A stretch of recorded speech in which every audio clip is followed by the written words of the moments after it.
Yo, yo, yo, yo, yo, what's going on, everyone? Welcome on into a DFS strategy video for the 2026 Memorial Tournament. My name is Eric, and I'm here at SweetSpotDFS to go over everything you're going to need to know on how to hit the optimal lineup this week, which means we'll be going over the golf course, the tournament information, past optimal and GPP winning lineups, the bucket system, as well as the Marquee Tee Times, because later on in this video, we are going to build some lineups using the optimizer. A lot of times I forget to mention this in the intro, but this is what we'll be doing at the end of this video after we go over each of the segments that I will be covering, because we want to narrow our player pools down in order to build the best lineups. And of course, again, that means going over the bucket system, all that good stuff. A quick reminder, this is a live chat, or it's a live video, it's a live stream, so I will be talking to my chat, and I see a few people in there. Johnny B, Michael Kennedy. I'm gonna have to remember how to say that name. Oh, Caps something. Denny Barry, what's going on, man? So I will be watching, or I'll be looking at the chat every once in a while. I'll be, towards the end of each segment, looking to see if there's any questions, and then towards the end of the video, I will be building lineups for the people in the chat that have a badge next to their name. If you'd like to get a badge next to your name, you just got to pay to get lineups built for you. All you do is pay $1.99 a month.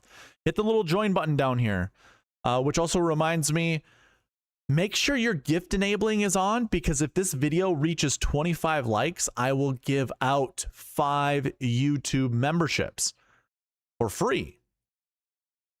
For free. So again, hit the like button if you haven't already. Subscribe if you aren't. I believe how the gifting memberships work, YouTube first looks at all the people that are subscribed to me, all the people that engage on my channel, and tries to give out memberships to each one of them. But you also need to have your gift enabling, or your gift, I forget what it's called. You have to be able to receive gifts in order to get a gifted membership. So just make sure that that's checked. I think when you hit the little join button, there should be a little slider that allows you to receive gifts from me. So go do that. Again, be subscribed. It's going to be your best way to get subscriptions or to get memberships gifted to you. A little reason why I was late, just to throw this out there as well. I'm going to bring this down. Again, the optimizer I'll be using to build lineups for people.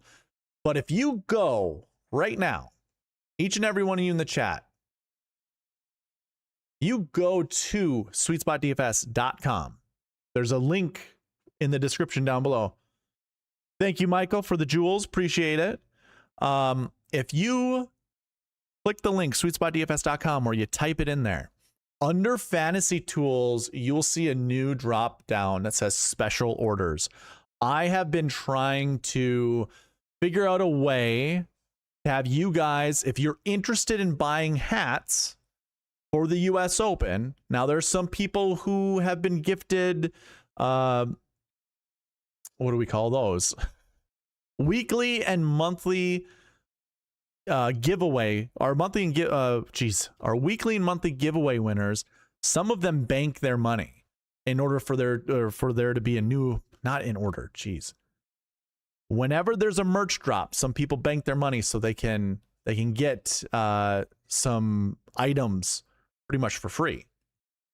So if you drill down on that special orders page, what'll happen is a pop-up will appear on the screen.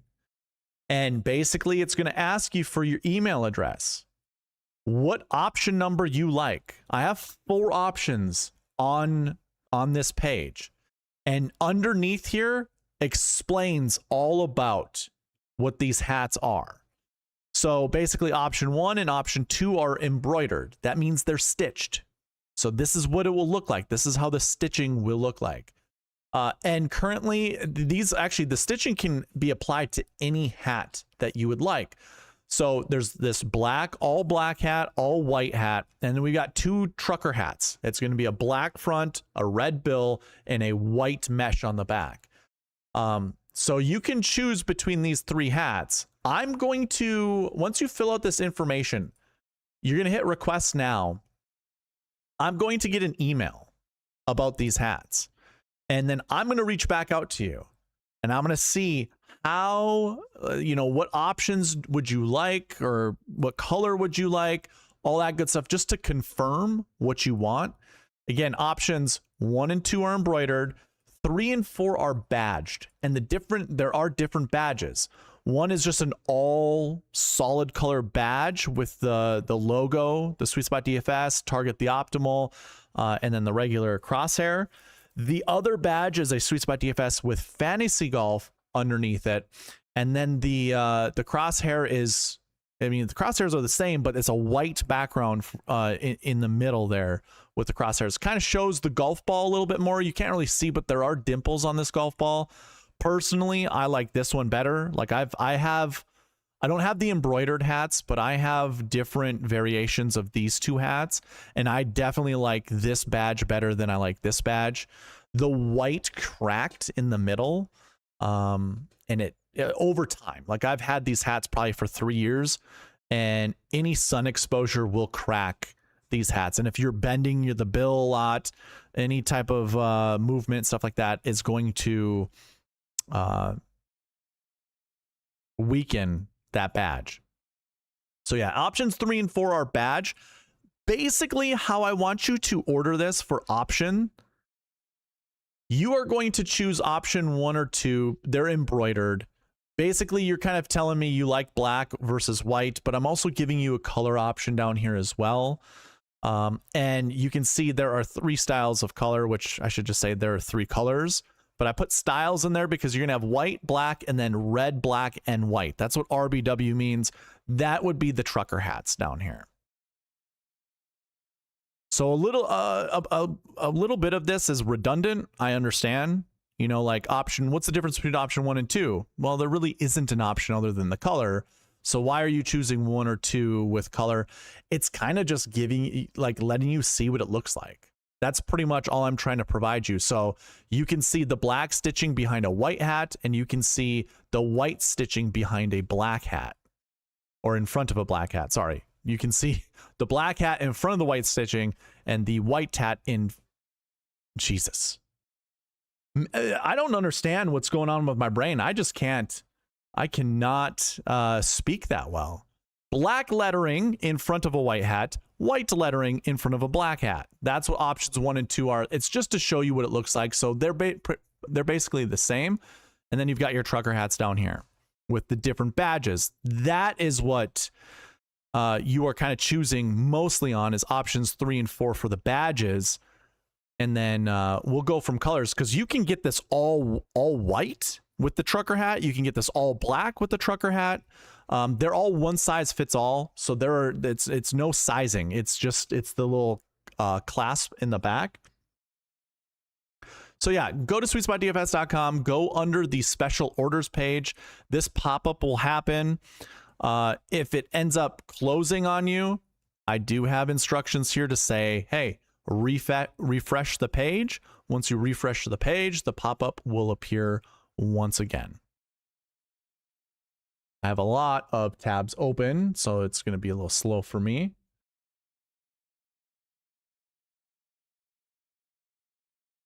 Which reminds me, I should close my other tabs that I'm not using. There we go. Okay.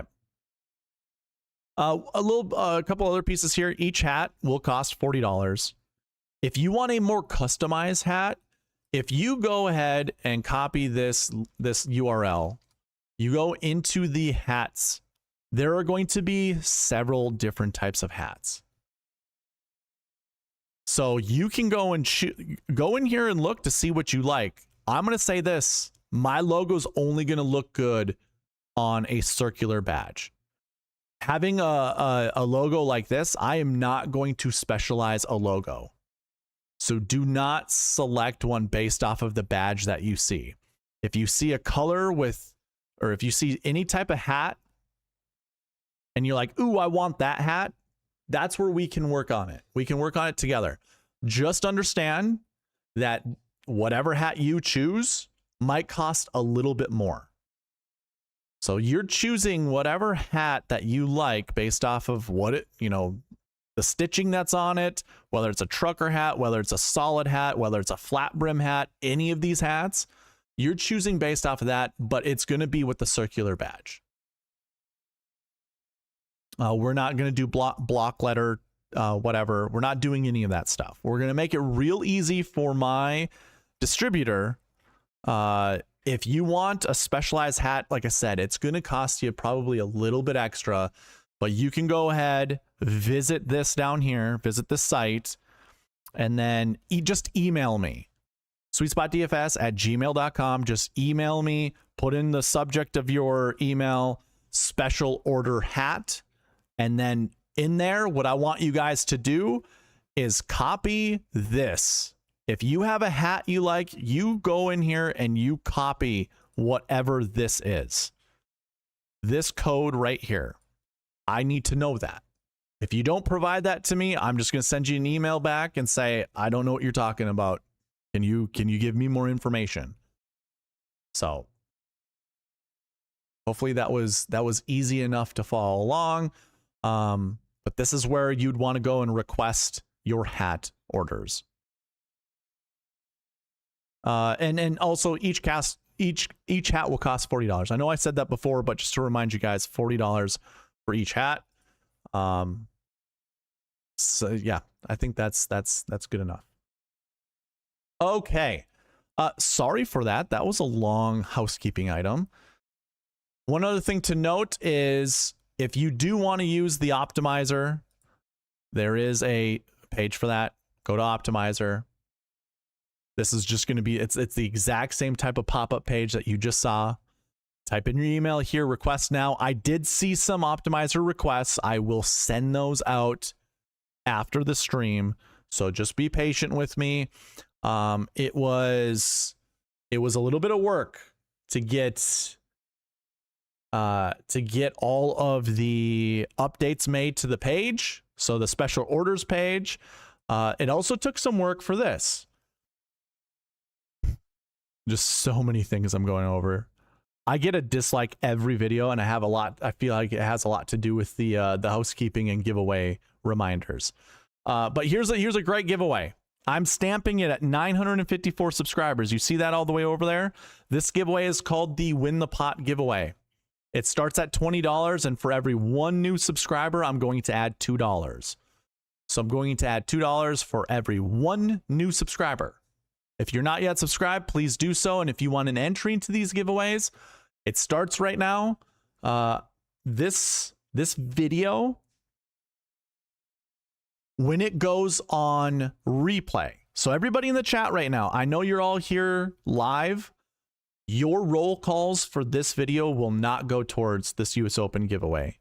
It is all to do with how many of you come back to the video after it goes on replay and you post down in the comments. And also, the Let's Hit the Sweet Spot does not get double entries for this giveaway. Just one. Just one. But you will get double entries for the weekly giveaway, which I'll be doing here shortly. Just throwing that out there. Any of these Win the Pot giveaways, you're only getting one entry per video. Doesn't matter if you type in Let's Hit the Sweet Spot or not. It's just one entry. I just want to make that clear. It's only one entry, but it's still one entry. And if we can get a lot of people to subscribe, that pot's just going to keep growing and growing and growing. That's the whole goal. If you share this on X, which I will be also sharing once I'm done streaming this, once this goes on X, go share it there. You'll get an additional entry that way. So basically, you participate on this channel, we'll give you entries into this Win the Pot giveaway. The US Open is on 6/18, June 18th. So we have 2 weeks to try to grow this channel a little bit more and add more money to that pot. So throwing that out there. This all kind of goes into this giveaway too, by the way. $1,000 giveaway. Once this channel reaches 1,000 subscribers, we're 954. Once this channel reaches 1,000 subscribers, I'm giving away $1,000 worth of giveaways. 2 of those giveaways are in the form of a membership to SweetSpotDFS.com. One is a lifetime member. The other one is a annual membership, and we can redeem that whenever. If you don't want to start it in the beginning of the year and you want to start at the end of the year next, or the beginning of the next year, we can do that. That is fine. And then I'm giving away 2 $100 cash giveaways. I think I said this in the past, and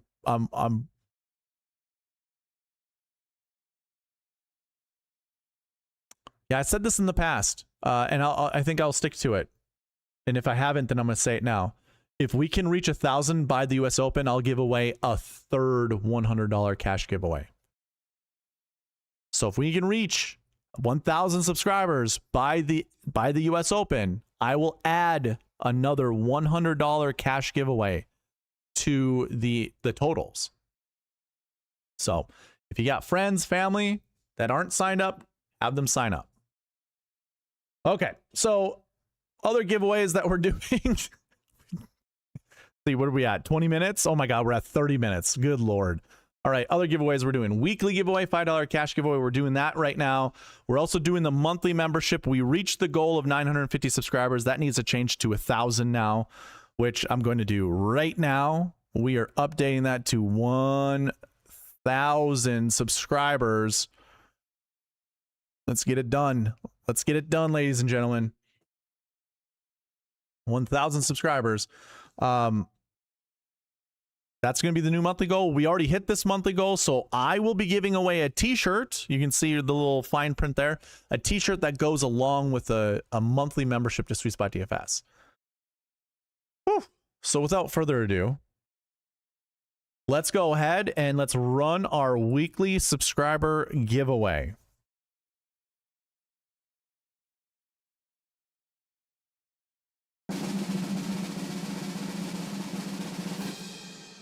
Joanne, congratulations. You've won $5. So add it to the pool. I know you're going to. I know it goes towards the hats. Congrats, Joanne.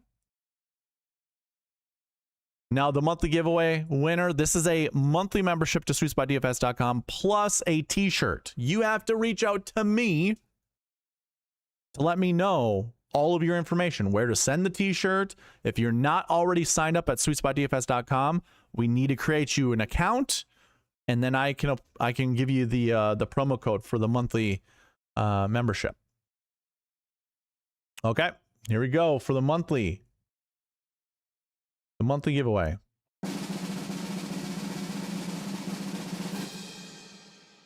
Logan, all right, Logan.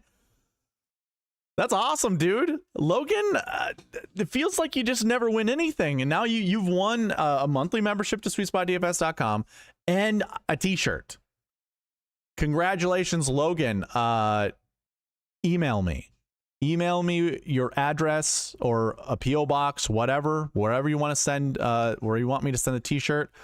I will also give you the options of what t-shirts I have. I still have all four of the t-shirts that I have. So congratulations to Logan, right? We got to give you one of these.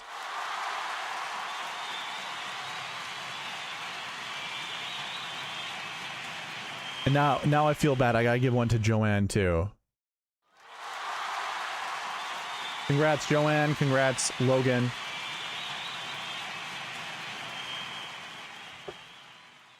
All right, that's all that I have. 30 some minutes into this. Appreciate you guys' patience. Again, for those on replay, there are timestamps down below. You can skip ahead. Alrighty, let's get into the golf course and tournament information. All right, I like to start here on SweetSpotDFS.com. Under tournament stats, under the select tournament, go to the Memorial. You're going to have to type in, or Memorial will be fine. You'll find it. And then we get to see all the information that comes with this tournament down here in this little box. There's a little, well, this is like your detail table down here, and these are your summary fields up here. So your average winning score is somewhere between 12 and 13 under. your average cut score, which there will be this week. It is a signature event. You can see it's a signature event, but remember the whole key to these signature events is if there's a player that hosts it, or if there's a person that hosts the tournament, there is a cut. So Arnold Palmer is no longer with us. He passed away several years ago, but technically the Arnold Palmer Invitational is still hosted by the Arnold Palmer Foundation, or whatever it's called. Tiger hosts the Genesis Invitational, and Jack Nicklaus hosts the Memorial Tournament. So because of that, or I mean, that's kind of your easy key to whether or not this signature event has a cut or not, and it does. So there will be a cut here. You can kind of see what the cut scores have been in the past few years, even with these signature events: 4 over par, 5 over par. Although the average says, I'm sorry, the average was 2 over par. I said -2, I think, or I was about to. It is 2 over par. So we should have an easier chance of getting golfers through the cut.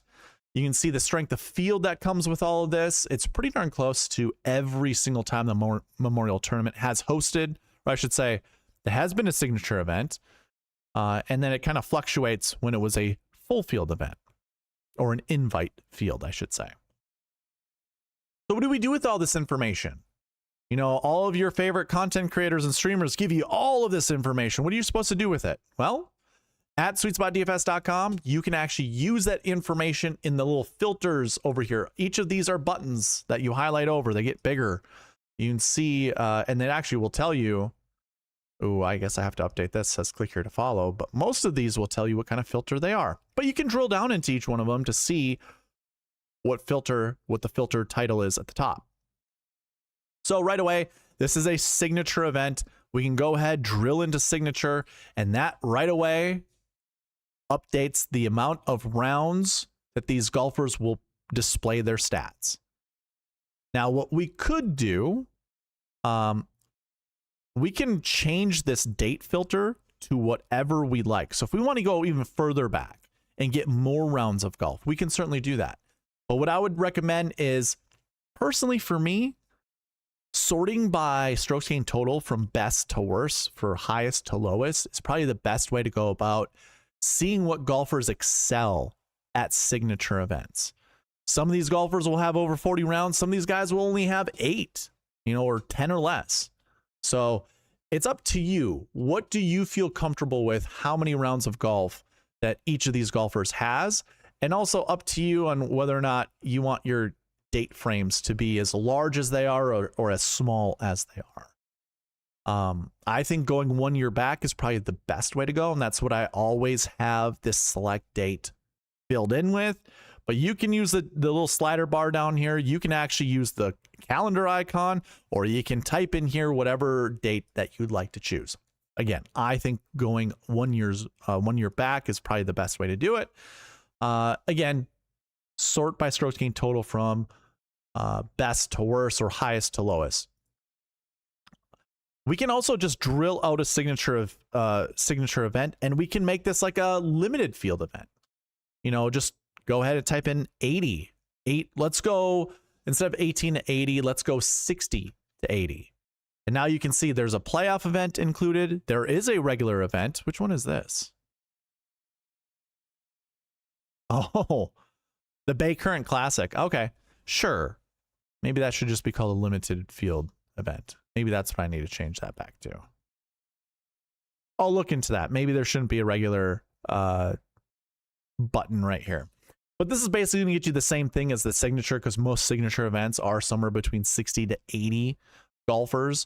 So you're probably going to get a lot of the same that way. You can also go into winning score. Remember, minus 12 or 12 under, 12 to 13 under was kind of the average winning score. So we could go 14 to say minus 10 to minus 14. We can drill out of that, and then we can see who our best golfers are. Scotty Scheffler's at the top, like yet again, always. But this time, where you saw Christopher Wrighton up there and a couple other different golfers, this time around we have Matt Fitzpatrick, Xander Schauffele, Sam Burns, Cameron Young, Ben Griffin, Russell Henley. These are your top 10 for the parameters that I put into this. Again, you can come into here and change this to whatever you like. You know, cut score I said was around, it was just above 2 over. So what we can do is go 1 to, how about 4? 1 to 4 for even your cut score. And now you can see the golfers that excel here. It's a lot of the same golfers, which kind of makes sense. Usually a higher winning score will result in a higher cut score. And that's what you have there. So those are just some examples. All the data points that you have, that you get at SweetSpotDFS.com, you can use as filters on any of the pages that I have, as long as they have the icons over here. Now moving on to the golf course. I mean, it's Muirfield Village. This golf course has not changed since last year. And finally, by the way, if any of you guys ever looked into the GCSAA and noticed that there weren't any tournament fact sheets, they finally brought them back for the Memorial. So that either tells me that the other golf courses just were not participating in giving the tournament fact sheets, or someone dropped the ball. One of the two. But it's nice to see them back, and I can confirm nothing's changed since last year's tournament fact sheets. I did not have to make any updates in my database whatsoever. So this is what you get. This page will give you kind of a summary of everything that you see up here: course info, yardage, all that good stuff, turf grass, the length of these turf grass. And then down here is kind of like a little scorecard with the preferred shot shapes. They aren't required, they're just preferred. They're supposed to help you pick golfers based off of how many shots, how many different types of shots are required heading into either or off the tee or into the greens. And you can see approach shot shapes. The summary here, it is this looks like a shot shaper's paradise, having all these different types of shots. Now, again, they're not required. They're just preferred. They offer the better scoring opportunities. I think that's also why Scottie Scheffler really likes this golf course. If you've ever listened to his most recent interviews, he talks about how he likes to shape the golf ball. Despite most of us seeing he just really fades the golf ball almost all the time, I'm wondering if the lack of creativity might get him in trouble on some holes, and the fact where he might need to shape shots will actually give him a leg up. I've never really thought of Scottie Scheffler as a shot shaper, but again, this is coming from the horse's mouth himself. He likes to shape shots. So I'm just gonna go ahead and say he's a shot shaper. So it kind of gives him a leg up. What are you supposed to do with this information? Also, again, there are filters for these things. So if you go under the course stats filter,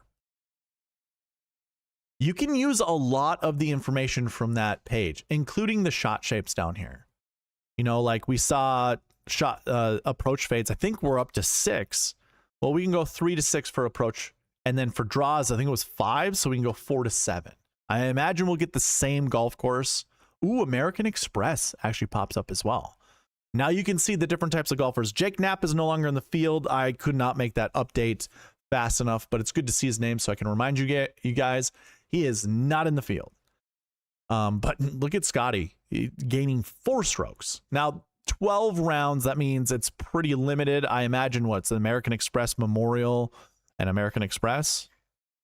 Oh, American Express RSM Classic, Sanderson, BMW 3M Open, and the Memorial. Wow. Okay.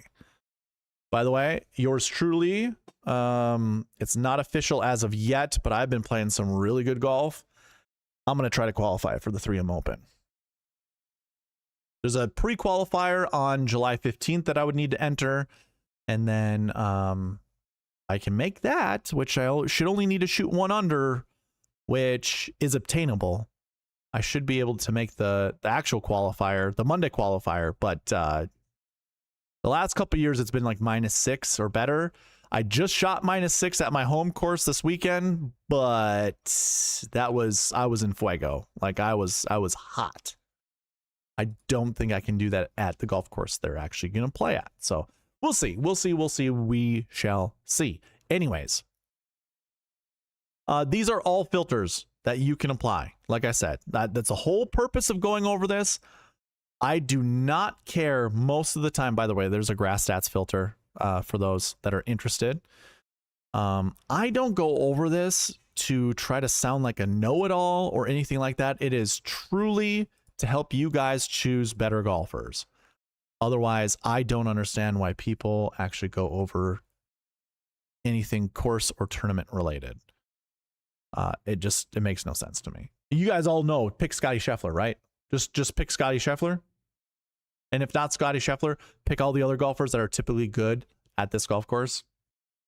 Right? Pretty freaking easy. Okie dokie. We are done with that segment. We're going to move on and get into the pass optimal and GPP winning lineups. But first, I'm going to talk to the chat. What's going on, everybody? Joanne, hi. Nice to see you. I hope you saw that you won the giveaway. I'm going all the way back up to the top. Welcome, my pretty friends, says Logan. And then maybe that's why you won, Logan. You just said something really nice to the chat, and you got all the good vibes sent your way. Does the idea of Marquee Tee Times change with it being in pairs? No, it does not. It does not. Believe it or not, it just stays the same. It's like a 90% success rate as to the Marquee Tee Times. Joanne, I'm doing well. I hope you're doing well. How is that lineup on screen possible?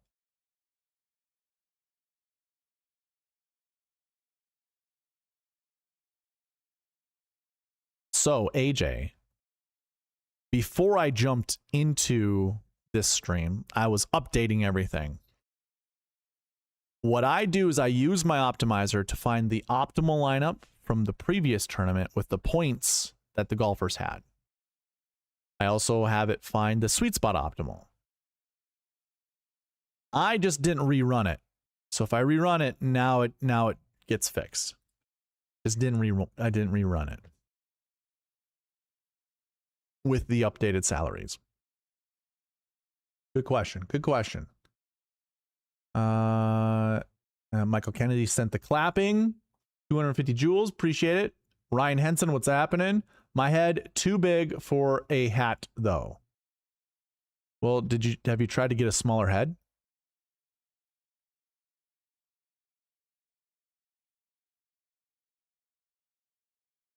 I think they shrink heads in certain cultures, don't they?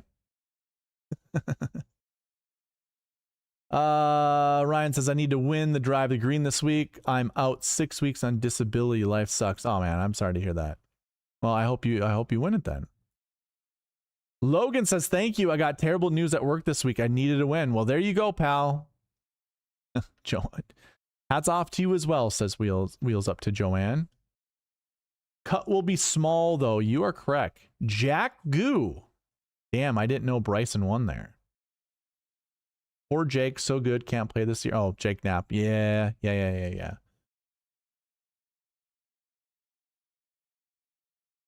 didn't know Bryson won where?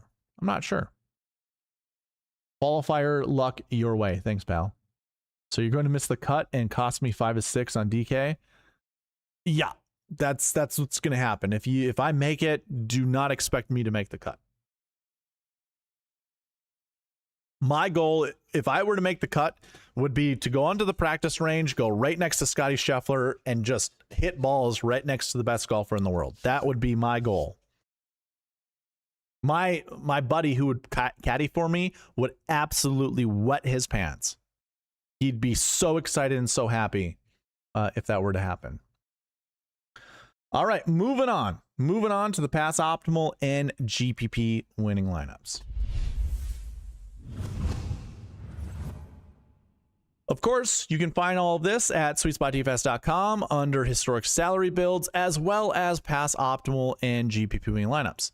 I like using this information because when we look at the field for this week and we see all the different salaries that, DraftKings has put out there, it's good. It's a good start. It's a good idea to get a head start on what lineup builds are actually successful.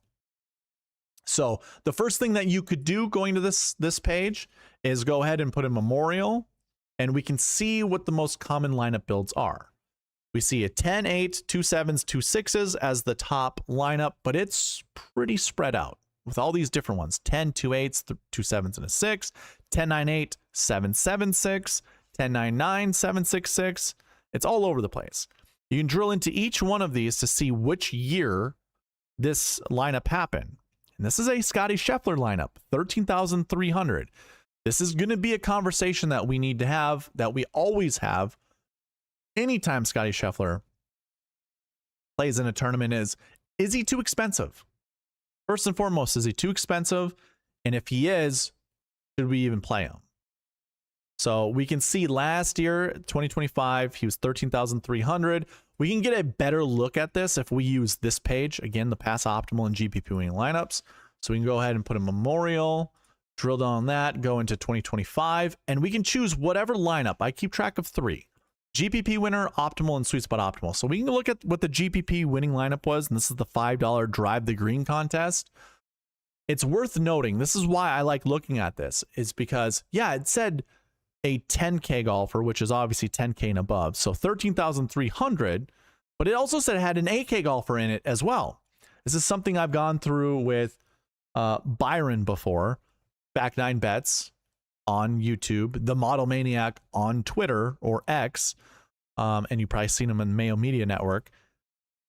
We talk about this a lot whenever we do our preview videos, which again, I apologize to each and every one of you guys looking for that. I had a golf tournament on Sunday up north in my hometown. It was a scramble. It wasn't anything major. And I was traveling back, so I didn't have time to do it.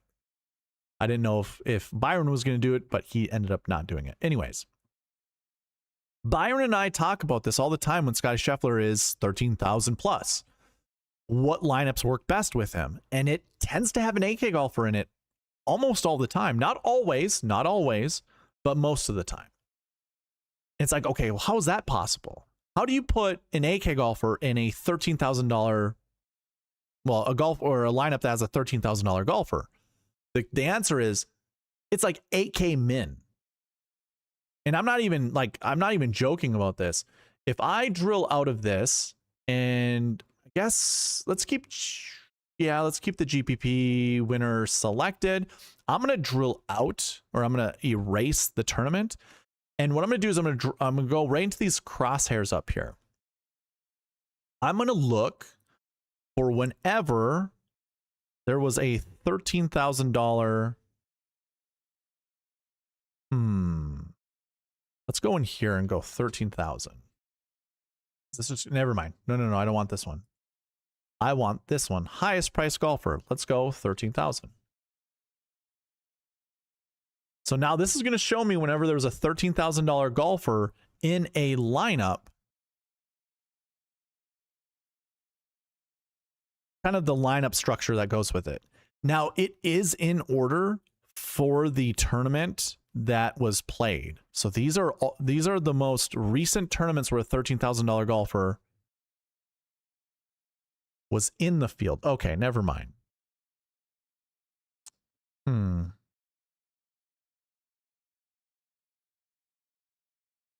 A bummer. Here's what I will say. You can sort by salary, top to bottom. And while this is sorted, hold down the shift button and then sort by year. Never mind. Sort by year first. So 2026, top to bottom. All right, that's also not going to work. There's a fail safe in all this, guys. Is the ID, if this is top to bottom, that's the most recent. It's hidden. All you got to do is just drag this over. Now, I'm going to shift.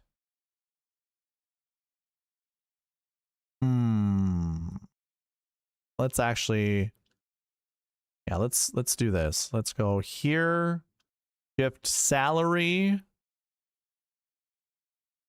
That's not going to work for us. Oh my God.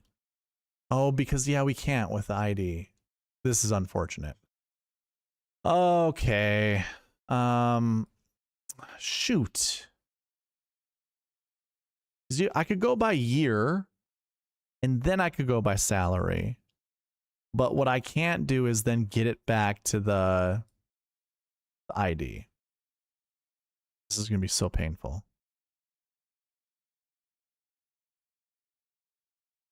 I can't do it. Dang it. Oh my God. How annoying. How annoying. All right. All right. Well, we're going to have to eyeball this. I apologize. But this is what you could do. Is we can look tournament by tournament. You can see the American Express for the GPP winner. Scottie Scheffler was $14,200. The next highest priced golfer in that lineup was $8,100. Then it was 75, 72, 66, 63. I know it's hard. It's difficult to pay attention, but I can read these to you anyways. Another one, 13,400 with an $8,100, 78, 75, 72, and then a min 6K. We scroll down to the FedEx St. Jude. We've got Scottie Scheffler at 13,000, followed by 8,200. Then it's a 77, 72, 7, and then a 69. So that's with an $8,200 golfer. If we scroll down to the Open Championship, you get a $14,200 golfer. Then it goes 79, which is pretty darn close to 8,000. Again, that's with a Scottie Scheffler at 14,200. Then it's 78, 69, 64, 64. We scroll down to the US Open. That's the one that JJ Spawn won. 14.4, followed with an $8,500 golfer. Then a 71, 66, 67, 67. Now that was with a 5K range, so you have to keep that in mind. But you can kind of see the trend. I'll do one more. I can see one right now. The Memorial from last year. 13.3, 8,000. Okay, we already went through that one. If we go down to the Charles Schwab, the one right before that, it was 13.7, followed with an 87, 78. Those are three high price tags to go with the $13,000 golfer. But then it was followed with a 69, a 67, and a 62. So those three 6Ks. Shoot, look at the PGA. Oh, PGA is going to have 5K range in it too. Yeah, okay. No. I was going to say, look, 13.4 with a $9,600 golfer. Nah, we won't look at that one. Let's scroll down one more to the CJ Cup Byron Nelson. 13.3, 81, 76, 76, 67, 67. So again, the 8,000 min, like just that's what it ends up being with these 13. If it's a regular salary field event, you know, and it doesn't have a 5K range in it, you kind of want to start with a $13,000 Scottie Scheffler if you're going to play Scottie, and then go to like an $8,000 golfer. And there's another way to kind of look at all of this, by the way. So if we hit the little eraser on this page, if we go into kind of what I was showing you before, highest price golfer, and we put $13,000 in here, you're going to see all the lineups that have a $13,000 golfer as the max salary in that lineup. And so you can see what kind of lineup builds happen or that are created with this. 10, 8, 2 7s, 2 6s. Then it's followed by a 10, 10, 8, 3 6s. Now, when you drill into this, look at this. You have 5K golfers. Now, on this channel, my whole process, I do not like the 5K range. I always convert 5K golfers to 6K golfers. And what that means is when there's a 5K range, you have this really high ceiling and this really low floor with salaries. But they average out to be like $7,000 because you have such a high ceiling and such a low floor. It ends up, actually, no, it ends up being less than 7,000. So what I end up doing is I take this high ceiling, this low floor, and I smush it a little bit. So I bring the 5K range up to a 6K range, and then that just kind of automatically brings this top down a little bit, not by a lot, but down enough to become normal salaries. It's just a conversion that I make. I explain it every single time that I do it. But what you are going to get confused with is if you drill into something like this and you see two 10K golfers, you're going to see all the 5K golfers over here that come with it. And then that's where I would employ. You go to the Pass Optimal and this page right here. Take a look at what tournament it was. So the Charles Schwab Challenge in 2024. So we go back here. We just drill down on 2024. Type in Charles. Drill into that. And then we can look to see what lineup that was. It was the GPP winner and the optimal. So we can just drill into the GPP winner. And now you can actually truly see the salaries that are applied. Again, I do not like the 5K range, so I bump up those 5Ks to the 6K equivalent. And of course, that means I drop down these salaries a little bit. So a $13,300 Sky Scheffler is effectively like a $12,900 Sky Scheffler. Colin Morikawa at $11,000 ends up being like $10,700. Keegan Bradley probably stays right at $8,100, but Kevin Tway would come up to like a $6,500 golfer, and these two would come up to like $6,200, $6,300 golfers. So that's how that would look. And maybe Kevin Tway actually comes up to a 7K. I didn't even look to see what 10, 8, and 3 6s. Never mind. Yeah, so he would be a 6K golfer. I know that's confusing and complicating. We don't have to worry about the 5K range. So what I would implore you to do is use this lowest price golfer salary as well and go to 6,000. Just go ahead and put in 6,000. And then you can also go 13,000 for the highest price golfer. And now you're going to get a more accurate representation of the types of lineups that succeed with a Scotty Scheffler at $13,000. And if you don't drill into any of these, you can go and see which tournaments those applied at, and then, you know, the maximum salary, the minimum salary, how much salary was used, the total ownership, and what the salary build is here. So this gives you kind of a zoomed in level to some extent. This gives you more of a zoomed out level. Just gives you the summary. 10, 8, 2 7s, 2 6s. So now that I've said all of that, what does that mean with Scotty? If we were to choose Scotty at $13,500, who is the low 8K golfer that we could pair up with? There's JJ Spawn. There's Alex Smalley. Both are coming off very good weeks at the Charles Schwab Challenge. There's also Adam Scott. But that doesn't exclude like a Chris Gotterup or a McNeely, or maybe if you want to stretch to Justin Thomas, you could probably do that. But also it takes into account Jordan Spieth, Harris English, Kitayama, Rose, Højgaard, and Straka. I would say 7,700 to 8,400 would be where you'd want to start. If you're going with a Scotty start, come down into this range here and pick your next golfer. This would be golfer 2 for you. I would not go any more expensive than that. I just showed you, we just did the rundown.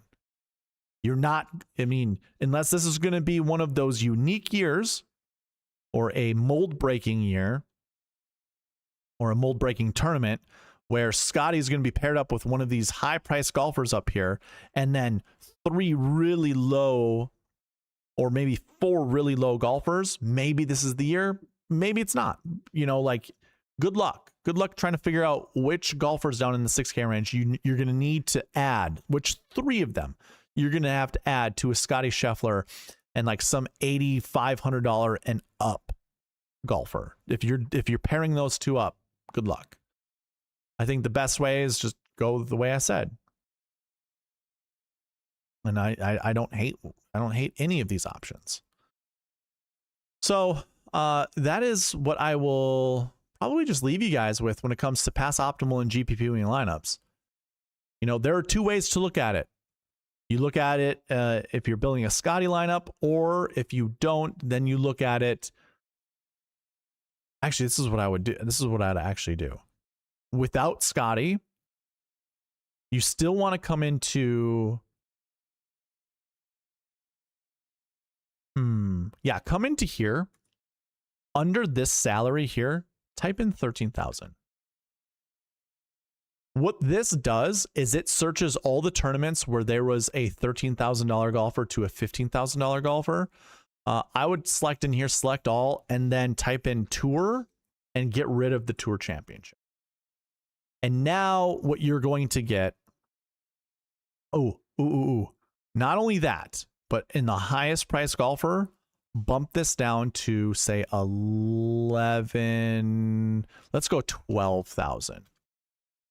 So now what we've done is we are looking at every tournament where there was a $13,000 golfer and the winning lineup didn't have them. That's what we're looking at. So we're looking at Scotty less, no Scotty less lineups that have won either the GPP, who have either been in the GPP winning lineup, the optimal lineup, or the sweet spot optimal. So when we get rid of all this, the number one lineup is a 10-9-8-7-7-6. Doesn't surprise anyone here, right? We all know that. That's the common jingle that I say at this tournament. 10-9-8-7-7-6. But hold on. You follow that up with a 9-9-8-7-7-6. And then a 10-8 for 7s, 2 9s and 8 and 3 7s, 10-10 2 7s, 2 6s, 10 2 8s, 2 7s and a 6.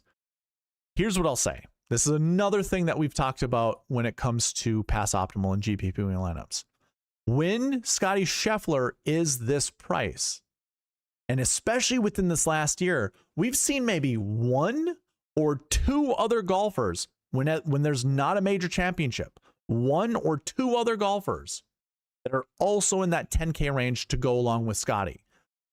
Finally, we have 3, which makes 4 total. I'm happy about that. This makes sense when it comes to salary building.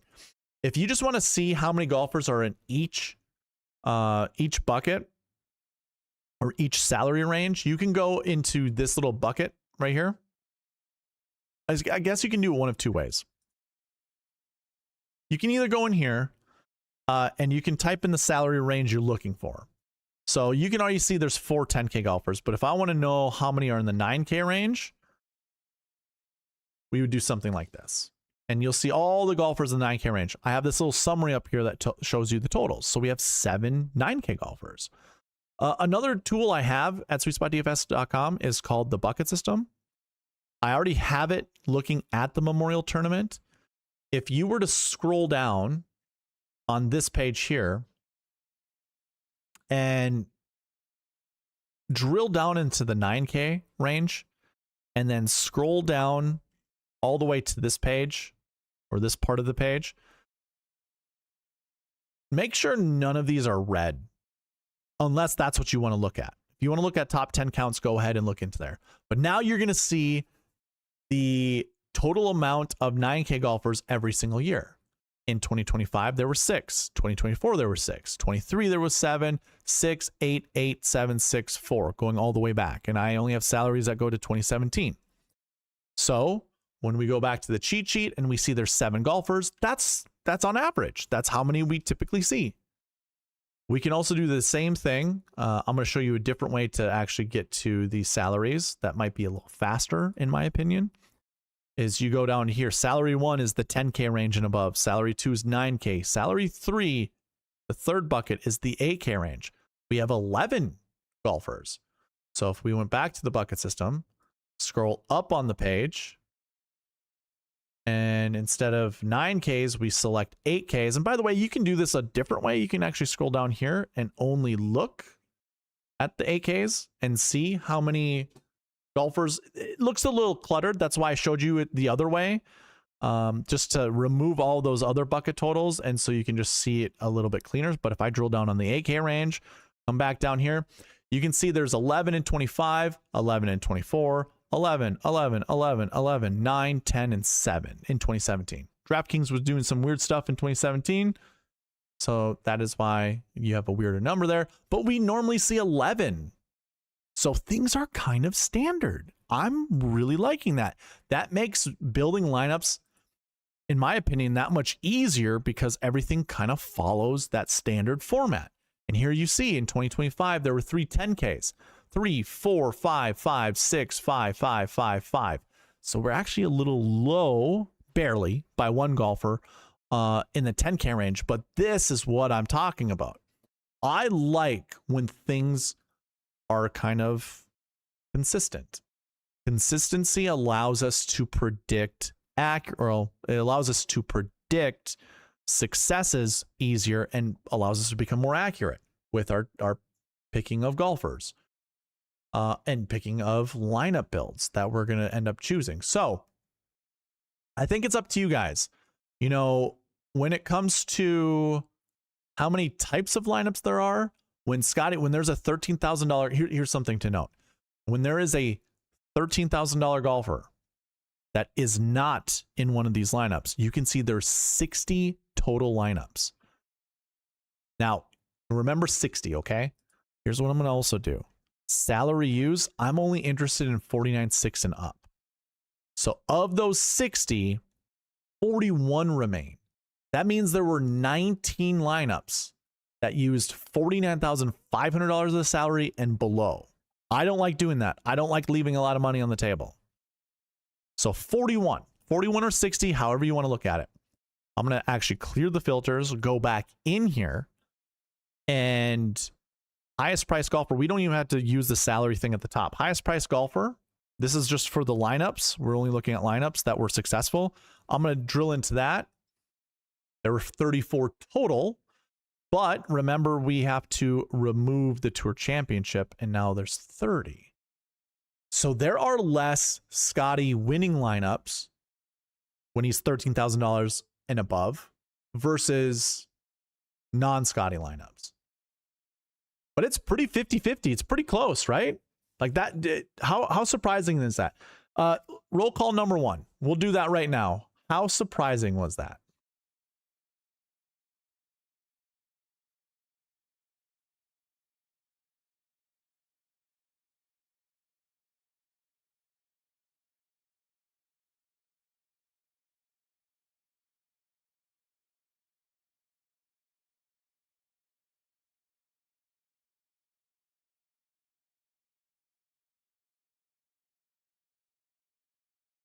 There you go. I gave you the answers. Very or not so much. So you got to type in the chat is very or not so much.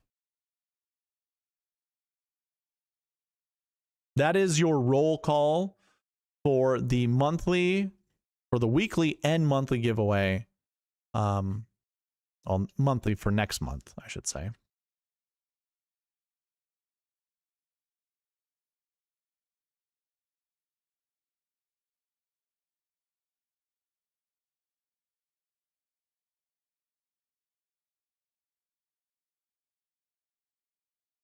Logan says very.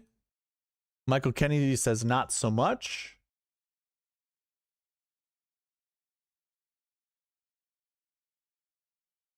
Nathan goes, after all the research you've done in the last 2 months, not so much. I agree. I guess I agree. Ryan Henson says not so much.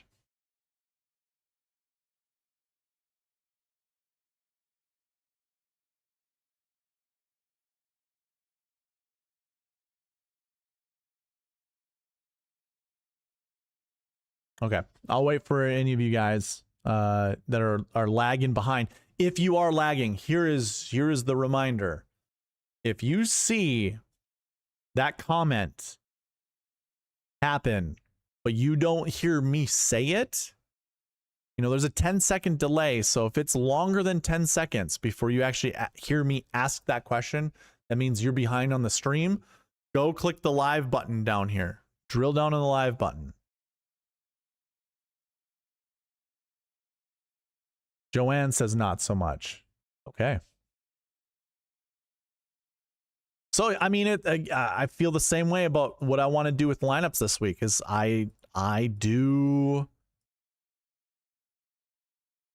want to build Scotty lineups. I think it's the week to build Scotty lineups. I think we're going to actually have a decent way of doing so, and we'll build lineups a little bit later. But man, 50-50, and it's on the low end, you know, for Scotty being successful. So the odds would be fading Scotty. Given his legacy and given that I already think he's better than Tiger, I just think people usually show a blind allegiance to the absolute gem that Scotty is. Everyone here is fooling. Very.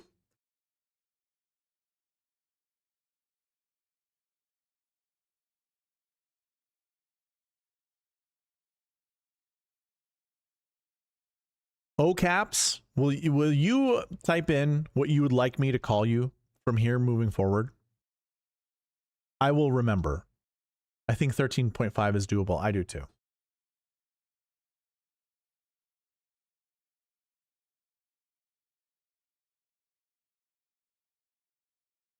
Okay. Let's move on to the bucket system. This should be faster than most weeks, just because there's less people, or less golfers in the field. But let's see. Let's move on with the bucket system.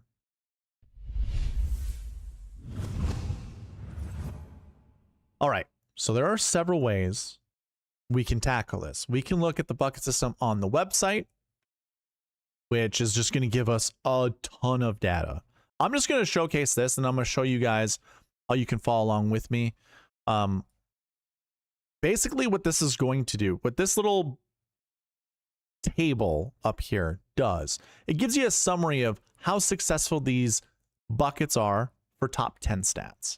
This very first top, or this top one here, top 10 stats. It also gives you kind of the success rates for optimal lineups, top 5s and top 20s.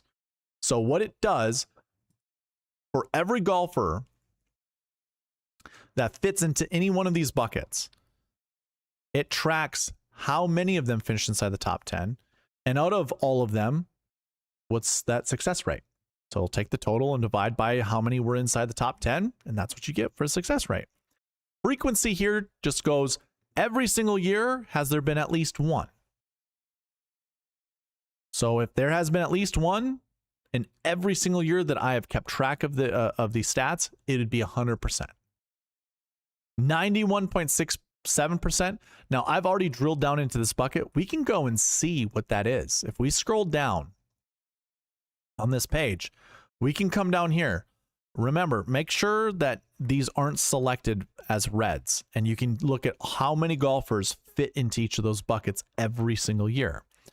There's 18 and 25, 17 and 24. Remember, these are last year ones. Last year ones. It even gives you that bucket ID right there. So 18, 17, 16, 18, you know, it's pretty much 17 or more, or 16 or more every single year. If you drill down into top 10 counts, it will show you how many of those years there was a top 10 golfer from those buckets. 2020 was the only year there was not a top 10. And what we can do is go up to this middle section, results with lead and bucket stats. It is currently looking at all the golfers that have had a top 20 the year before. So in 2020, that's the year I want to look at.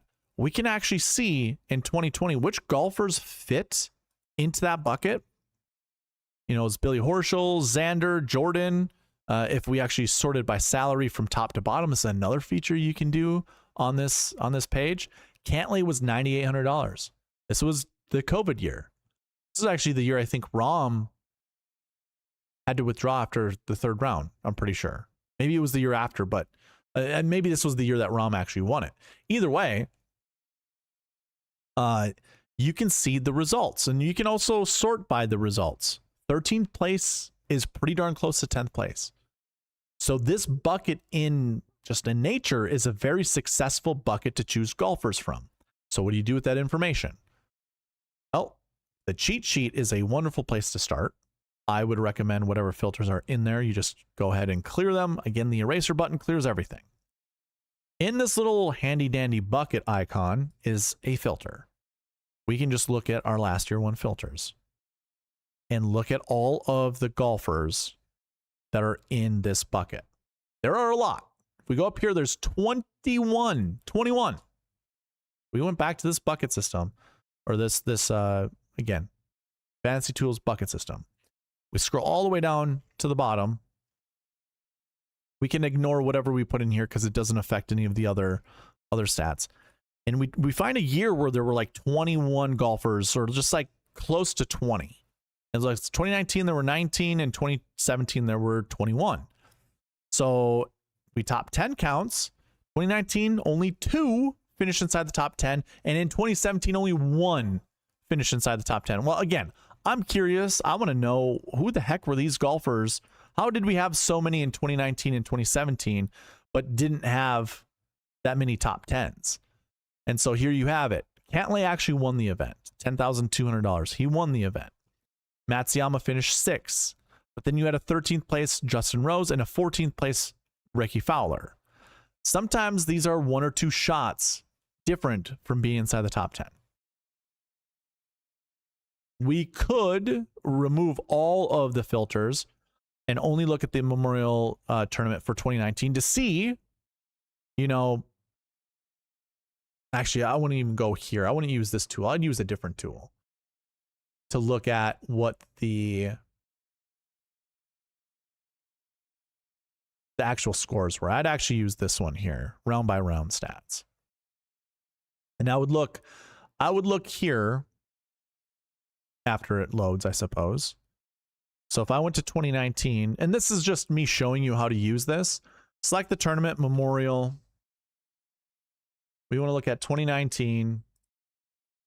And let's go to scoring stats. And that way we can see what the score was for the winner, -19. And like I said, okay, so 14th place, or even 13th place was 13th place was 1 shot away from being inside the top 10. 14th place was 1 shot or 2 shots away from being inside the top 10.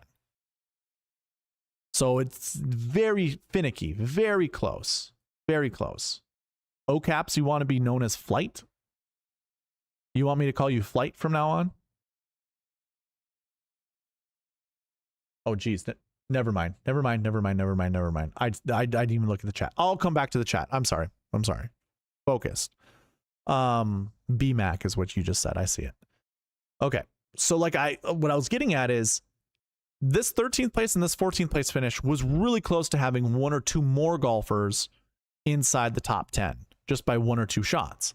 Let's see if the same thing applies in 2017. We had a 4th place and then a 13th and a 15th. But this bucket, I mean, this year was pretty bad for the golfers. That Dustin Johnson was $12,000 and he missed the cut. So your favorite missed the cut, $9,200 Patrick Reed. Oof. Again, we actually go, instead of 2019, we look at 2017. And when we come down here to 13th place finish, again, it is 1 shot. 1 shot was the difference between a 10th place finish and outside 10th place. And then golfers are tied for 15th. Yep, so Mark Leishman and Streelman. Streelman was 1 shot away from being inside the top 10, and Mark Leishman was 2 shots away from being inside the top 10. So we have 3 golfers in both of those years that, I shouldn't say 3 golfers. There were two each year that could have been inside the top 10, but at least 3 we could kind of consider top 10-ish. You know, we can also see how many points, how many DraftKings points they scored. Maybe not 2017. Never mind. 2019 we can, right? Nope. Never mind. Sorry. I don't have DraftKings points going back to 2017, 2019. So, looking at something 7 years ago doesn't show recent form. Nope, it doesn't. I don't know what you... I'm not going back 7 years to show which golfers were good. I'm just going back 7 years to show the last year 1 bucket, how successful this bucket actually is every single year. And the bucket system as a whole, if we're looking at just the last year 1 bucket, this is showing every single year if we look at their finishes from the year before. So how often does success chain from year to year to year? That's kind of what the last year buckets help us identify. But of course, there are all these other different buckets. And I'm just showing you how to use the bucket system. What I'm more interested in doing and what you guys can do following along is if you go to the cheat sheet and you scroll down on this page until you reach this cheat sheet right here. If you click here, a Google Sheet will appear. I have the bucket system as a tab down here on the bottom left. You can use this. There's a filter at the top called the bucket system. Just go ahead and find it.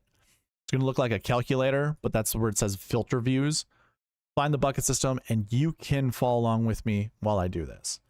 What I am interested in doing is trying to figure out, are my projections solid? And if they're not, I want to adjust them.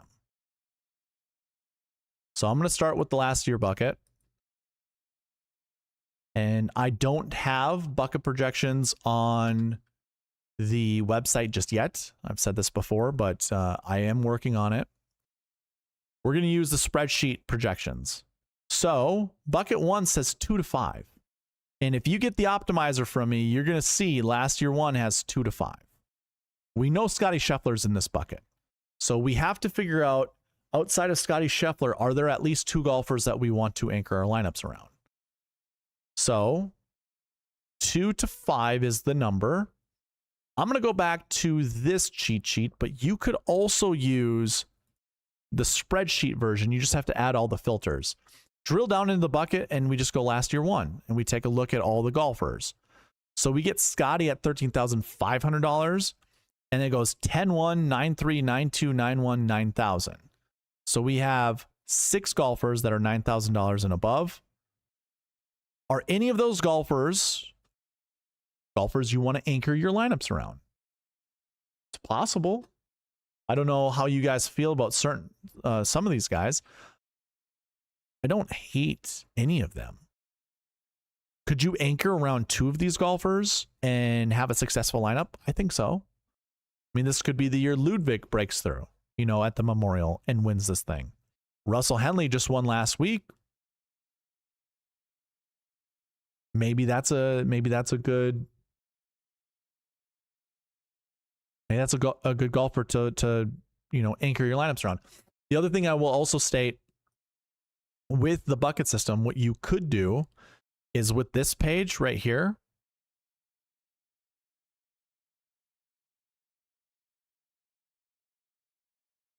if I sort, let's see, do we have a bucket that's active? I'm just going to go ahead and hit the eraser button.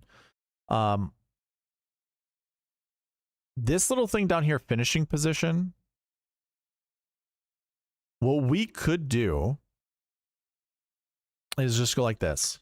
Go finish inside the top 10. And the bucket we could choose. Okay. Sorry, I'm jumping the gun.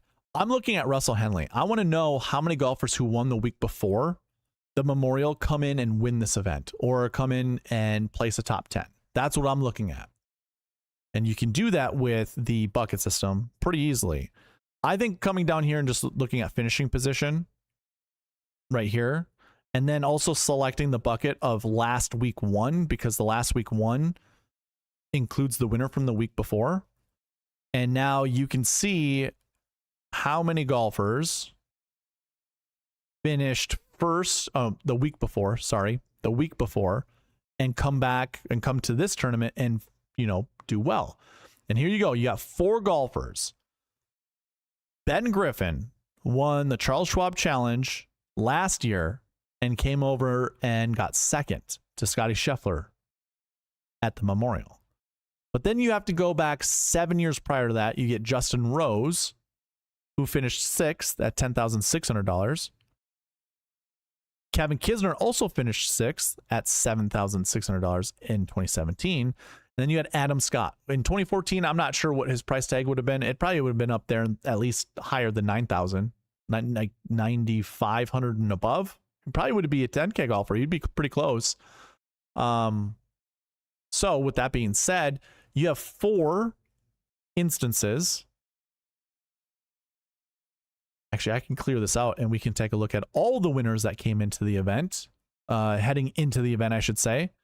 Griffin finished 2nd in 2025. In 23, Grillo finished 48th.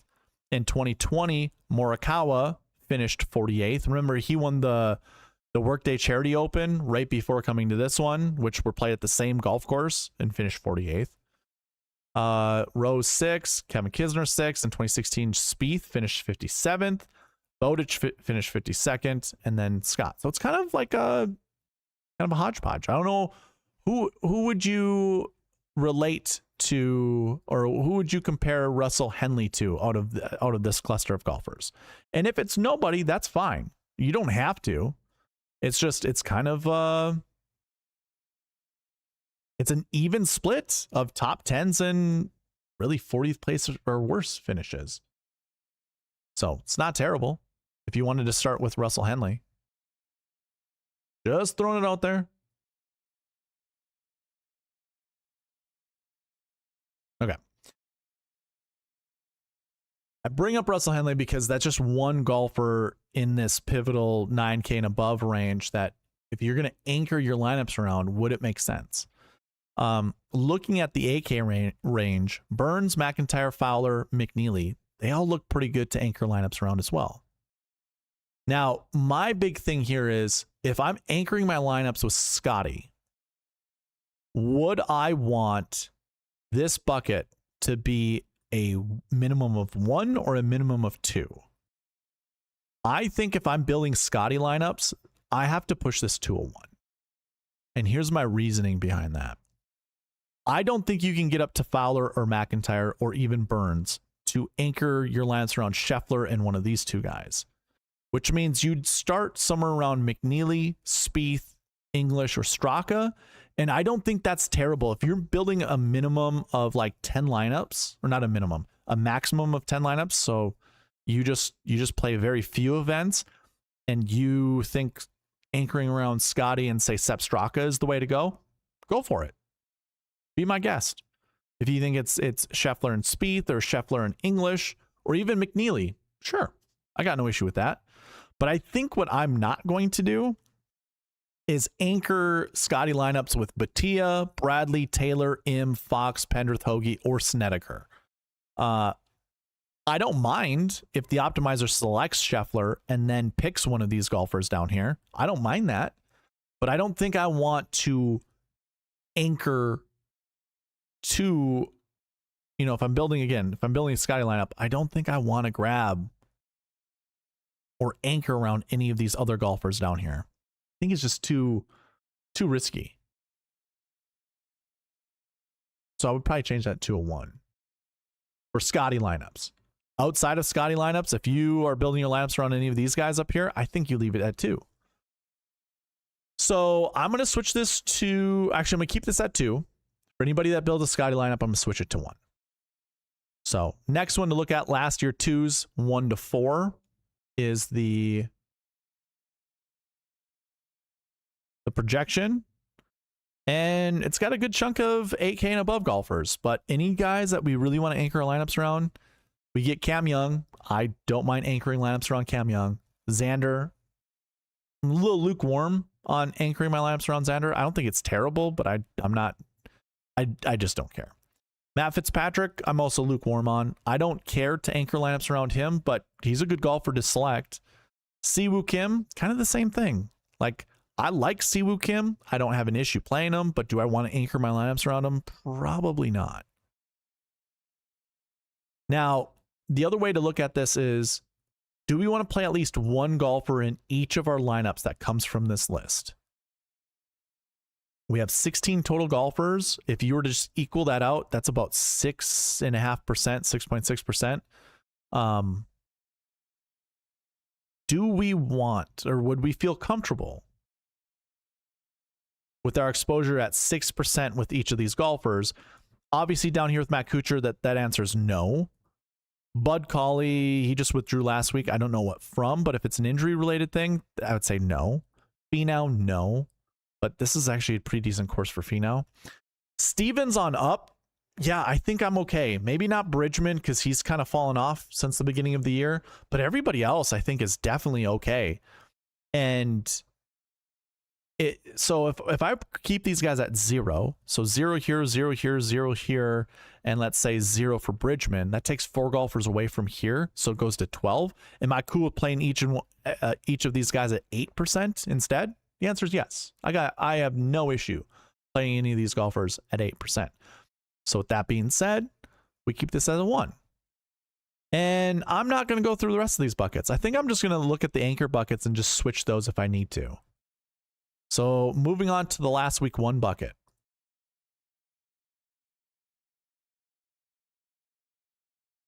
We want at least 1, and we have 13 golfers. So again, now the question is if we are anchoring our lineups with Scotty, is there at least one golfer we want to play from here? And we're going to use that same logic we just did with the previous bucket, the last year 2 bucket. 13 golfers. We math that out. That is roughly, it's 7.5% that we would want exposure to each of these golfers. Do I want that with Echeverria? No, I do not. Do I want that with Michael Kim? No, I do not. Do I want that with Eric Cole? No, I do not. Do I want that with Ryan Gerard? No, I do not. I will say I don't mind it for the rest of these guys, but I've just now kind of said no to 4 of these golfers. So let's switch that down to 9. Now, I don't mind owning any of these golfers at, say, 5% or even 4%. So we'll total this number up to be 20%, I guess. I guess that works. So the remaining, say, 9 golfers that we have, are we cool with playing these guys at 10%? And the answer to me is yes. I know I'll have my fair share of Ludwig. There's Russell Henley we were just talking about, Ben Griffin as well, Hideki, Justin Thomas, Alex Smalley, JJ Spawn, Gary Woodland, and Mac Meisner. I actually think Mac Meisner is a really good play this week. And at $7,100, I think he's going to pair well with any of your Scotty Scheffler lineups. So, with Scotty in mind, is this a 1? I think if you're building Scotty Scheffler lineups, this bucket cannot be a 1. There's not enough golfers to anchor your lineups around. So keep that in mind. Actually, here's what we're going to do. I'm going to star all of the buckets with Scotty Scheffler that will affect the buckets that are going to get affected by Scotty Scheffler. I'm just going to star. Actually, I'll put it over here. This is for reference for me, just to remember, even when I build lineups for myself, I want to know, because if I am building Scotty Scheffler lineups, I am switching this to a 0. Now, the bucket projection says 1 to 3. If Ludwig finishes inside the top 10, good for him. That's the one golfer out of, the one golfer that I'm projecting as a minimum. Well, you can't pair him up with Scotty Scheffler lineup, most likely, unless there's a ton of 6K golfers that have success this week, but we shouldn't be anticipating that. Russell Henley, Ben Griffin, those are $9,000 golfers. I don't think you can build lineups with Scotty Scheffler and those 2 golfers either. So now our pool of golfers are Matsuyama, who I think is also borderline too expensive with Scotty Scheffler, and Justin Thomas, which is right on the cusp of being too expensive. But we can include these guys. So it's like Matsuyama's 1, JT is 2, Smalley's 3, Spawn is 4, Woodland's 5, and Meisner's 6. Do I really want, are my convictions with these 6 golfers and trying to play them at 16% each? No, it's not. I don't want to play Meisner in 16% of my lineups. I don't want to play Woodland in 16% of my lineups. I don't want to play Spawn in 16% of my lineups. Smalley is kind of close. That's probably like a 14%er to me. JT is probably also only a 14%er, and Hideki is like a 12%er. So no, I wouldn't want to anchor any of my lineups around any of these golfers with Scotty Scheffler. And there's not enough golfers in this bucket for me to justify this anchor of a 1. Moving on to the next bucket, last week's 6s. Again, I'm just only looking at the ones that have a minimum. So this is going to include Scotty Scheffler. It's going to include Rory McIlroy. It's going to include Cam Young. Here now becomes an interesting question. Again, this is one of those buckets. I think we just pencil in Scotty Scheffler for a top 10. He's going to take 1 away from that minimum. So that minimum right now is 3 to 6. It's going to bump it down to a 2. This will bump it down to a 2.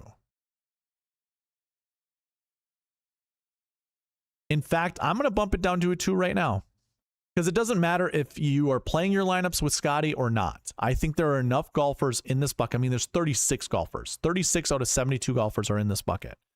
I think with that just being said, as Jake Knapp in here, okay, so there's 35 golfers out of 72 in here because Yellow Miraju, who replaces Knapp, he played last week. Anyways, what I'm getting at is, even if you don't play Scheffler, or say you do play Scheffler, to have to anchor on 2 other golfers, I don't think is that smart, because your 2 other golfers could be Rory and Cam Young, and or Xander, and or Matt Fitzpatrick, and or Siwoo Kim, and or Cantlay, and or Fleetwood. And if you're building a Scottie Scheffler lineup, you're not going to be able to anchor around any of those guys. So it really might even be a 1, if I'm being honest with you. This is over the years is what we've learned. You have to take a look at the golfers that are in each of these buckets. The bucket will actually produce probably 4 to 6 golfers inside the top 10. Like this bucket alone might have 4, and therefore it will satisfy that projection of 3 to 6 that was originally there. But the best lineup might include Scottie Scheffler and golfers from a different bucket. And remember, the other projections for these other buckets, there's minimums of 2. So it could be Scottie from this bucket, say 2 golfers from the last week 3 bucket, 1 golfer from the last year 2 bucket, and say 2 golfers from the last week 1 bucket. It could include something like that. And therefore only 1 golfer really you would want from the last week 6 bucket, and that would be Scottie Scheffler. So I'm also putting a star here. This is a very weird one. This one is like 3 if no Scottie Scheffler. Well, yeah, I think 3 is fine, because it could start with a Rory and a Xander. Like that combo together isn't that expensive. It could also include Cam Young and Xander, or any of these other 9K golfers. So you get 2 there. You scroll down here and you got a good selection of 8K golfers. Scott, Goddard, McNeely, Burns.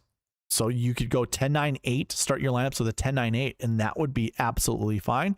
But then you've got some good 7K golfers. Like a lot of people are pretty high on Sepp Straka this week. I don't blame them. Nikolai Højgaard has been playing some pretty decent golf, over the last 2 months. Rosie is, a golfer. He's a golfer. I don't hate him. English, Spieth, those are good golfers. Come down here, Wyndham Clark. He just won 2 weeks ago. Maybe he's figured things out. I mean, he has 3 top 20s in the last 7 weeks. Maybe he figured something out. We have Christopher Wrighton, who won a signature event at the $6,900 range. So yeah, I think you could move that back to 3 if you're not building Scottie Scheffler lineup. So I'll have to try to remember that. If you are building Scottie Scheffler lineup, there's an argument to move this down to a 1. Maybe keep it at 2, but there might be an argument to move it down to 1. So I'm going to keep it at 2 for now. This thing can go up or down, depending on who we anchor our lineups around.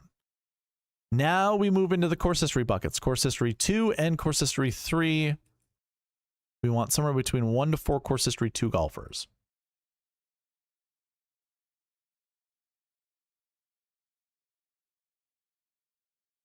We have 19 total golfers. We get Rory, Xander, Siwoo, Patrick Cantlay, Sam Burns, Matsuyama, Scott, Spieth. Yeah, 1 is a good number. Yeah, nope, I'm keeping it at that. Those are good golfers to build lineups around. That's the course history 2 bucket. Course history 3, we want somewhere between 2 to 6, which is a huge range. Must be volume driven, maybe. 29 total golfers, and it starts with Cam Young. Cam Young, Fitzpatrick, Henley, Fleetwood, Griffin, Fowler, Thomas, McNeely, English. I shouldn't even say English. So those are your 8K and above golfers. Ladies and gentlemen, that's not good enough for me. To have 2? Hey, if you are one of those that's like, I'm going to anchor my lineups around Cam Young and Russell Henley, this is for you. If you like Mav McNeely to add to that for 3, this is for you. If you want to add Nick Taylor, Keegan Bradley, Corey Connors, Wyndham Clark, Gary Woodland, this bucket is for you. If I'm building Scottie Scheffler lineups, I'm probably okay keeping it at 2. Now that I look at it, I'm probably okay. There's maybe not.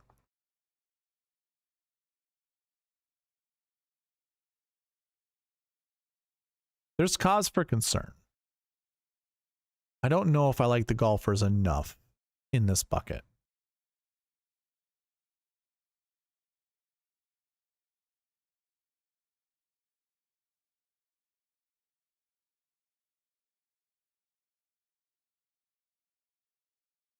You know what? 29, let's see. 1, 2, 3, 4, 5, 6, 7, 8, 9. So 20 golfers that are less than $8,000.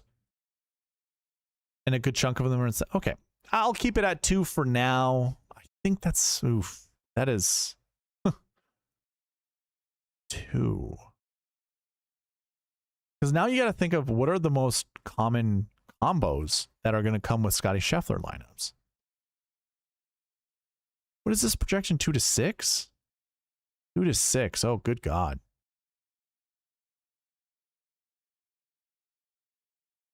Yeah, I'm cool with that.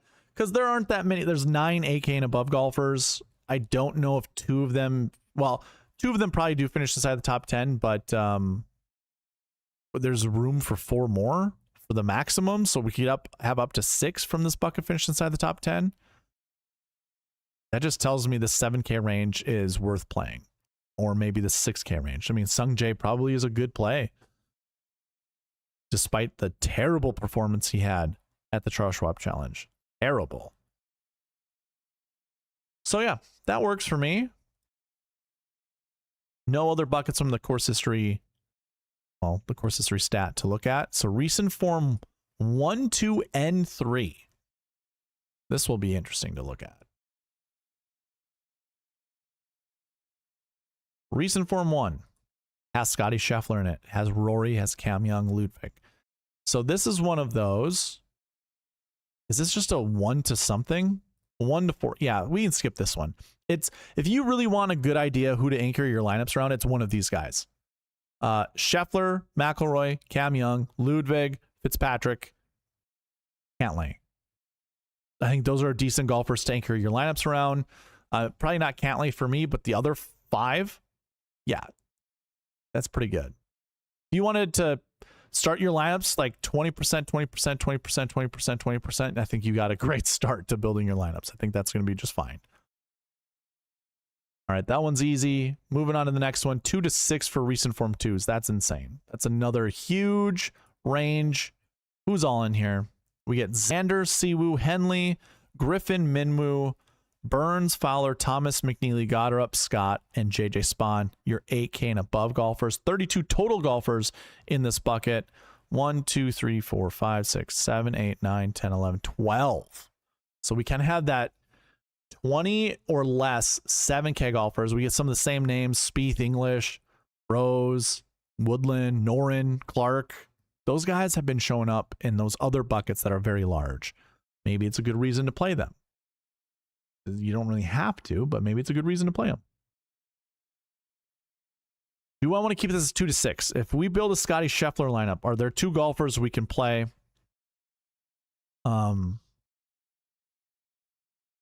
I think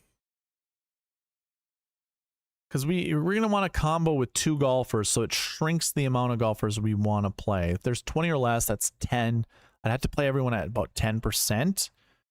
Or I guess some of these will be like 12, 14%, or even 16%. Is that what I want?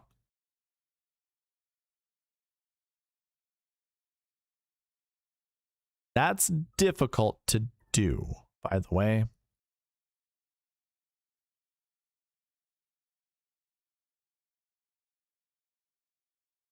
And I don't want to anchor around any of the 6K golfers, but I don't mind if they get selected. If this is a Scottie Scheffler, if I'm building a Scottie Scheffler lineup, is this what I want to go with? I think Scottie Scheffler and Adam Scott together are a good combo. I don't mind a JJ Spawn. I don't mind Jordan Spieth. That Jordan Spieth has actually shown up in tandem in opposite buckets of Scottie. So it almost feels like Jordo is a perfect duo partner to play with Scottie. Same kind of applies to English. English was the same way. I don't mind going there. Even, I don't really want to anchor around these 7K golfers. I think if we're building a Scotty lineup, this has to be 1. I'm kind of feeling this needs to be a 1. And then recent form 3s.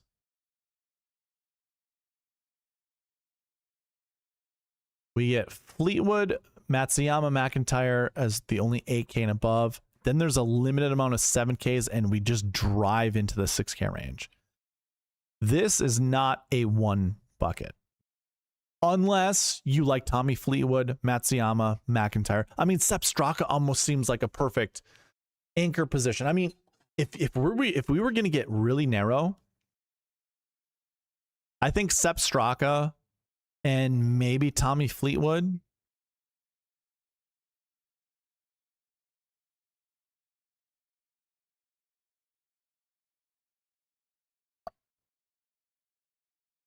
Yeah, let me put it a different way. If you're building Scotty Scheffler lineups, I think anchoring around Sepp Straka and Scotty is probably the way to go. I think that's probably the best way to go. He's just the name that I've been noticing the most. Maybe you guys have been noticing different golfers that have been showing up opposite in different buckets, but in the same stat category as Scotty Scheffler. So what I mean by that is, like, we obviously know Scotty's in the recent form 1 bucket. Sepp Straka's in the recent form 3 bucket. So he's in a different bucket under the same stat category. Is he just kind of the perfect tandem to pair up with Scotty?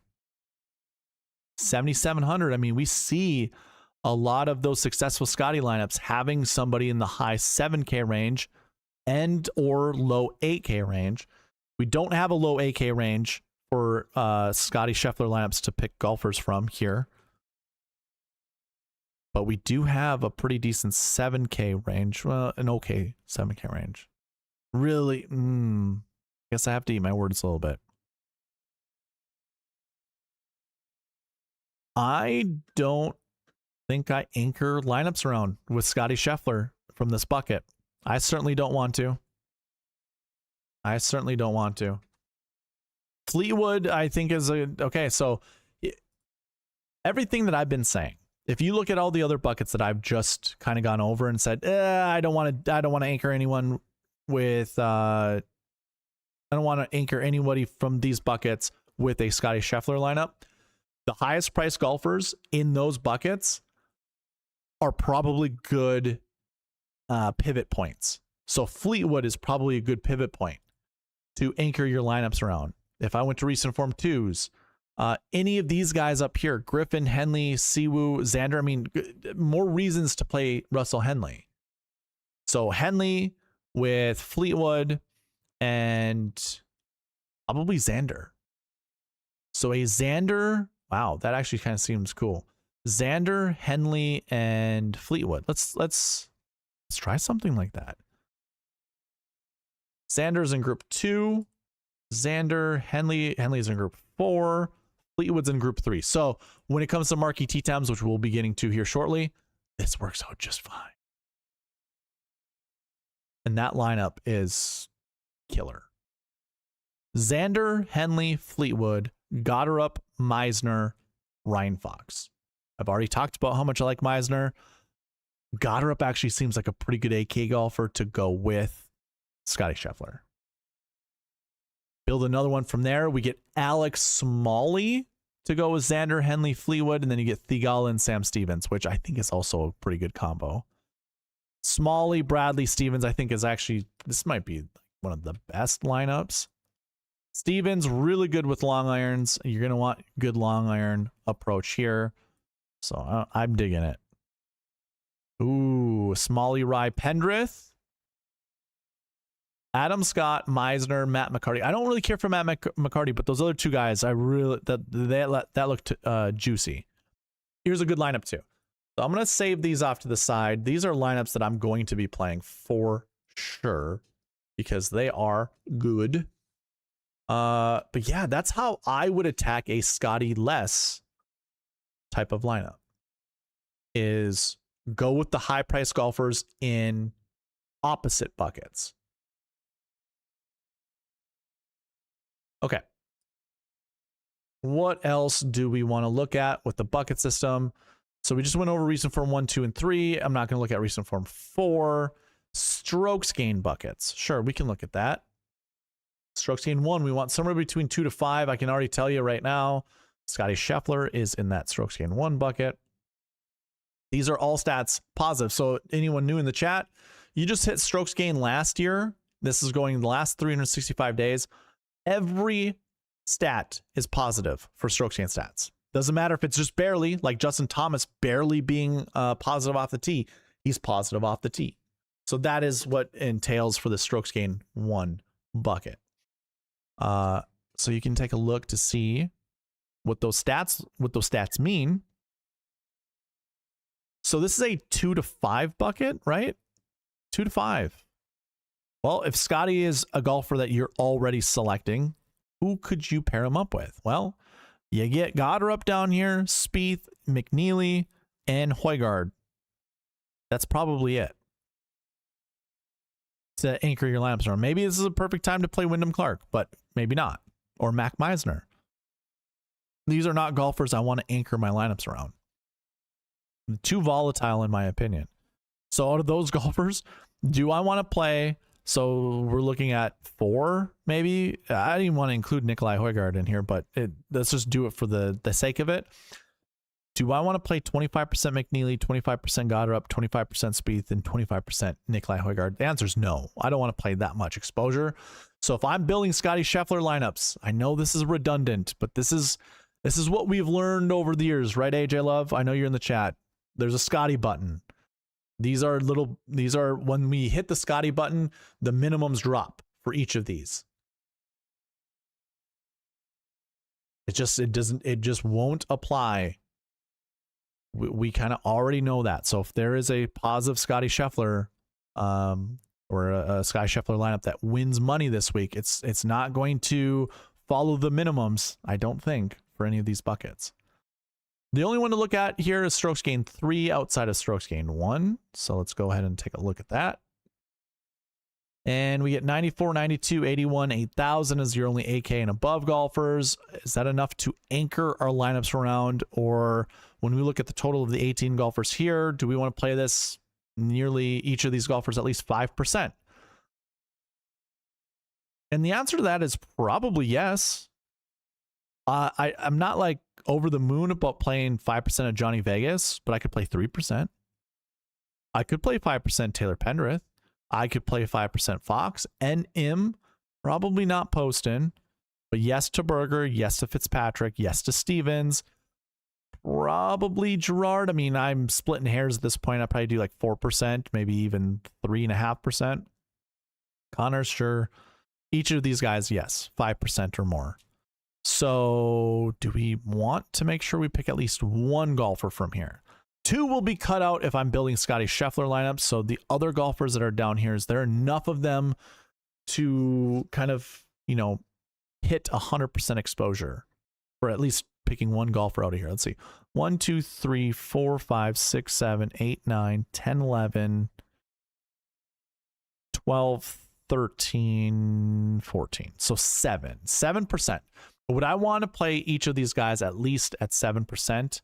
It's pretty close to saying yes. Straka by himself is like a 20%er to me, 25%er. Scott as well. Scott and Straka, I think, are really good combo pieces with Scotty, even JJ Spawn. So if I'm building my lineups, yeah, I could see this. And even without them, I can still see, 1% or something like that. Okay. I'm not going to look at the salary range, but just to show you guys, currently the projection has 1 for 8Ks and 1 for 7Ks as the minimum. If you are playing Scotty Scheffler lineups, you're probably going to want to change this, the 8Ks, unless you are anchoring around, those low price 8K golfers I was showing you, which you could. That makes sense. But yeah, that is all that I have for the bucket system, which now we're at 2 hours, which means there's a roll call. This is not going to be Give me 2 golfers you want to pair up with. This isn't the lineup building question, so don't give me your lineup builds. But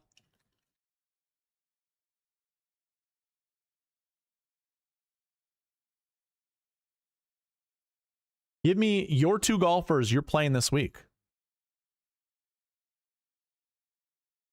My few lineups I made with Scotty and Sepp, it makes me think it's going to be highly owned. Maybe. Let's play some music. And I'll get back to the chat.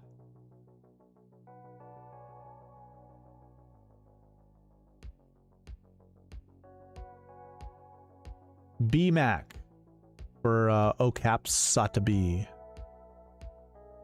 Logan says, like in the NFL. Let me turn this down on my end.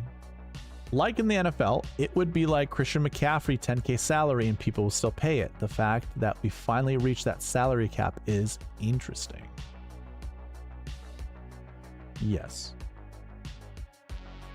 Ryan, so looking at the Marquee Tee Times, is it a Scotty Goddard start or Scotty Scott start? See, yeah, I didn't even look at your chat, and those are the 2 golfers that I'm liking to start Scotty Scheffler with. Double J says Scotty could win and still not be in the optimal at his price. He needs 160 points plus to make it happen. Points per dollar is a thing. Double J, out of curiosity, are you still here? And if you are, who do you typically listen to in the fantasy golf realms? Only one B-Mac to me is Bernie Mac, but I'll allow it. Looking at, I already read that one. Is Scotty with 4 7Ks and 1 6K crazy? No, I don't think so. But, you know, if we use this and we look for, here's what I would do.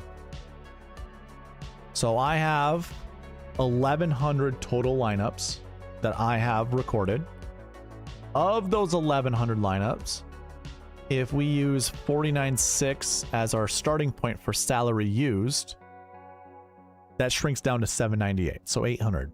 So it goes from 1,100 to 800, and then from the 800, if we go to our highest priced golfer, and let's just make it 12.8, just to kind of allow some flexibility. It goes down to 31 lineups. Of these 31 lineups, how many of them start with 4 7Ks? The answer is 0. I can already see it.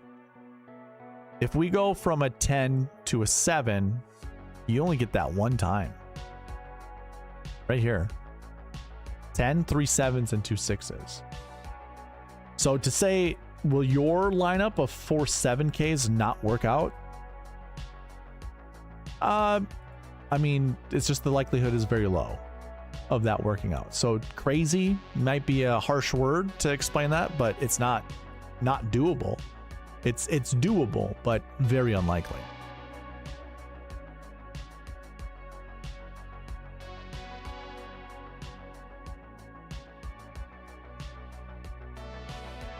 All right. Ryan Henson.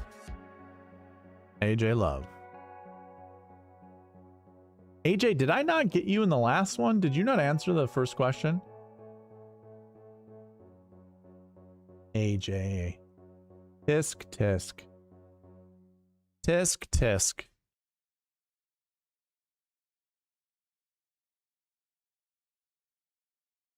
Lombardi Lee, what's going on? I know you said hi in the chat. I missed it as I was reading them back. Scotty and Alex Fitz and Oberg Matt Fitz. So you like the Fitz brothers just in different combos. It's an interesting way to build lineups. Okie dokie. Let's get into our Marquee Tee Times.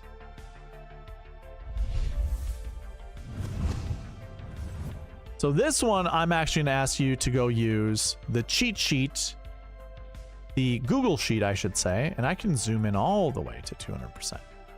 So again, if you are unaware, if you go to Fantasy Tools cheat sheet and you scroll down to this cheat sheet right here and click here, it'll open up this Google Sheet. You can go ahead and use the filters that are on here, and you can sort out by the same things that I will be sorting out.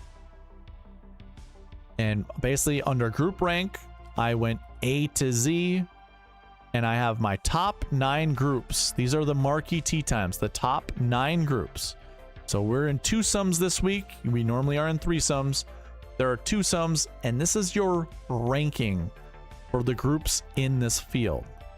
I have Scotty and Aaron Rye in group 1, Ludwig and Xander Schauffele in group 2, Cameron Young and Tommy Fleetwood in group 3, Matt Fitzpatrick, Russell Henley in group 4, McIlroy and Justin Thomas in group 5, Bobby Mack and Harris English in group 7, Akshay and Sam Burns in groups.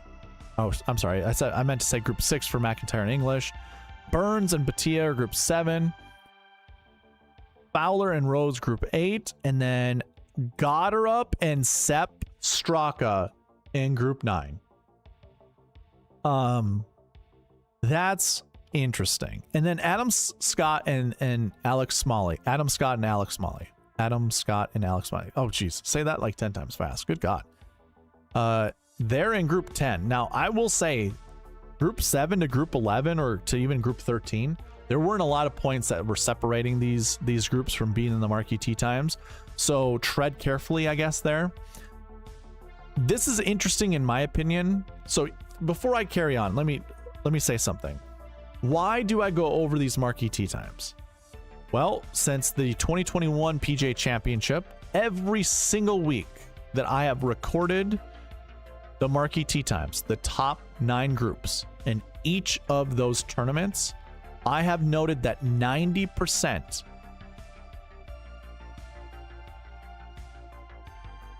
how am I wording this? 90% of the time, 2 to 4 golfers, 2 to 4 from the Marquee Tee Times finish inside the optimal lineup. But not only that, they're not paired up together. So if you want to play the numbers game with me, what you'll end up doing is only picking 2 to 4 golfers, and they're not paired up together. That could mean starting your lineups with Scotty and Chris Goddard, or Scotty and Sepp Straka. You could do that this week. And then it could also sprinkle in Akshay Batia. There's 3 golfers right there. Probably won't sprinkle in anyone else, but Harris English is there too. So we could get 3 7K golfers this way. You could start out with Scotty, Harris English, Akshay, and Sepp Straka, and then sprinkle in 2 6Ks. I'm curious just to see, does that lineup work? So I'm going to go ahead and select Scotty. And I go right down into the 7K range. And I know I want Sepp, Harris English, and Akshay Batia. If I run Optimizer, does it break? It does. So that lineup cannot be done. However, oh, hold on. Wait a minute. I realized something. I had the 8K range selected at least by 1. We have to change that. Gotta change it. I should change the other buckets too. So I'm going to change this to 1. Change this to 0. I got to bump them up. I got to change this to a 1. Let's change this to a 1. Let's change this to a 0. And we keep that the way it is. And if we do that, we can build a line. So remember, this was a 1. This was a 2. Could be a 3, that is. This was a 2. This was a 1. This was a 2. So we end up getting 5 last year 1s into this lineup. I do get the 1 last week 1, and we get 2 last week 6s.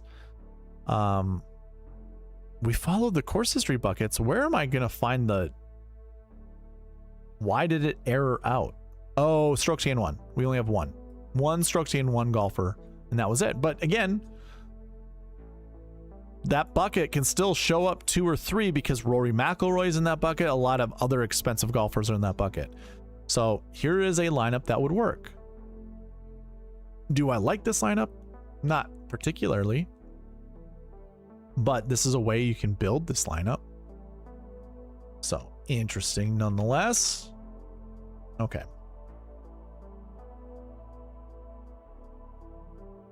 So let me mark these, and from here on out we're going to be building lineups, but only for those that have a badge next to their name. I mentioned this in the intro. It costs $1.99 to get lineups built every single month. It's a 1 month charge, $1.99. Hit the join button, select the red tier, and I can build lineups for you guys. If you want to watch the Wednesday night live streams that I do, where I go over things a bit more in detail, become a white tier member. It will require you to be a white tier member.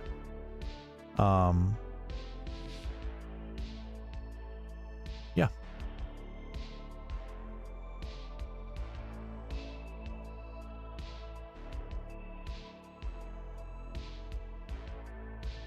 Can you put a star on the Scotty buckets for Scotty lines on the Opti you send out? Well, it's not gonna be for the Scotty lines, but I can go ahead and star the same. I can include the asterisks next to each of the buckets as well. You're just gonna have to change it on your end.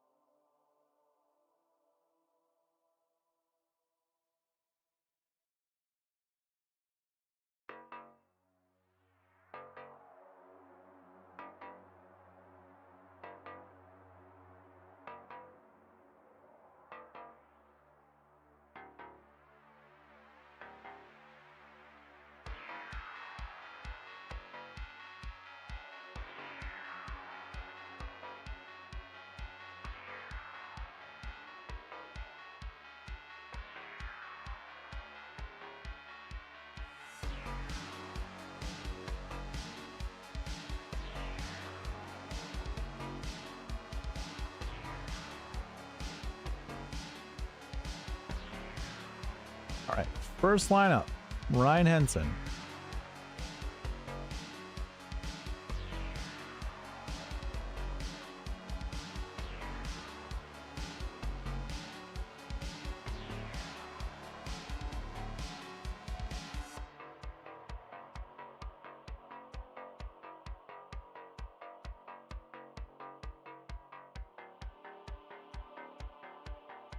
Okay. Remember, if you want lineups built, put your combos in, or put your golfers in the chat, and I'll build you lineups. First one, Cam Young, Matt Fitz, and Nick Taylor.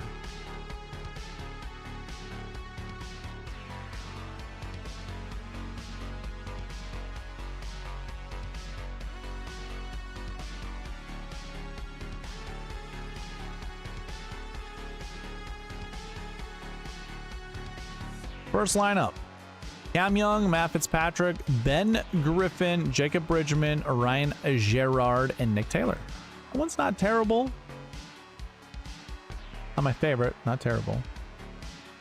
Cam Young, Matt Fitzpatrick, Hideki Matsuyama, Batia, Taylor, and Sam Stevens. I like that. That's a good lineup. Cam Young, Xander, Fitzpatrick, Meisner, Taylor, and Pendrith. You get double Canadians in that lineup. Not bad. Actually, you know what? I need to change one thing. Get me an 8K golfer, sir. Cam Young, Fitzpatrick, Justin Thomas, Straka, Corey Connors, and Nick Taylor. I actually like that lineup quite a bit. Unlike last week, AJ Love, I will go ahead and do my first highlight of the night. First person I built lineups with. That one's a good one. Next lineup is Cam Young, Fitzpatrick, JJ Spawn, English, Thigala, and Nick Taylor. Not my favorite, but that is fine. That is 5 lineups for Mr. Henson. And Ryan, I will send you the optimizer when I get off the stream. Everybody who requested one, I will go ahead and send an optimizer for you guys. Okay. Next one, Michael Kennedy. You have 3, or you have 2 combos to build? Sir, I am only building you 1 for now. I will come back and build the other one later.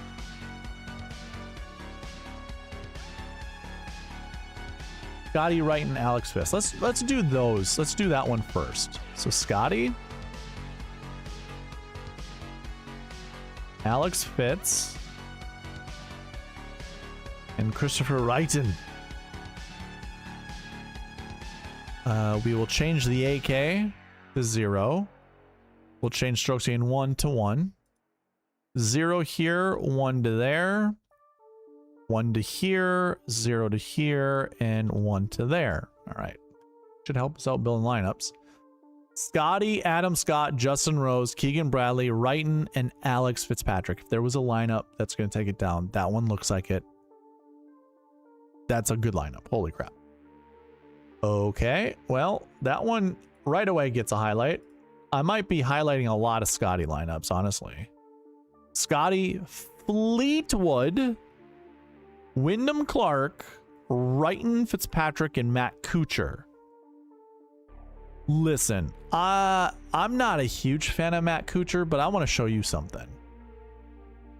Lead-in stats. This is usually what Byron and myself would go over.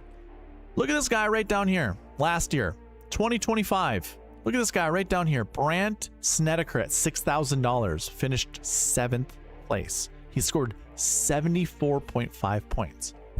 74.5. If I sort it by DK points, he was, what is that? 1, 2, 3, 4, 5, 6. He tied for 6th for the most DraftKings points. Was he also a part of the optimal, I wonder? I think he was. Optimal lineup. He was a part of the optimal lineup. Here was your optimal lineup last year, by the way, ladies and gentlemen.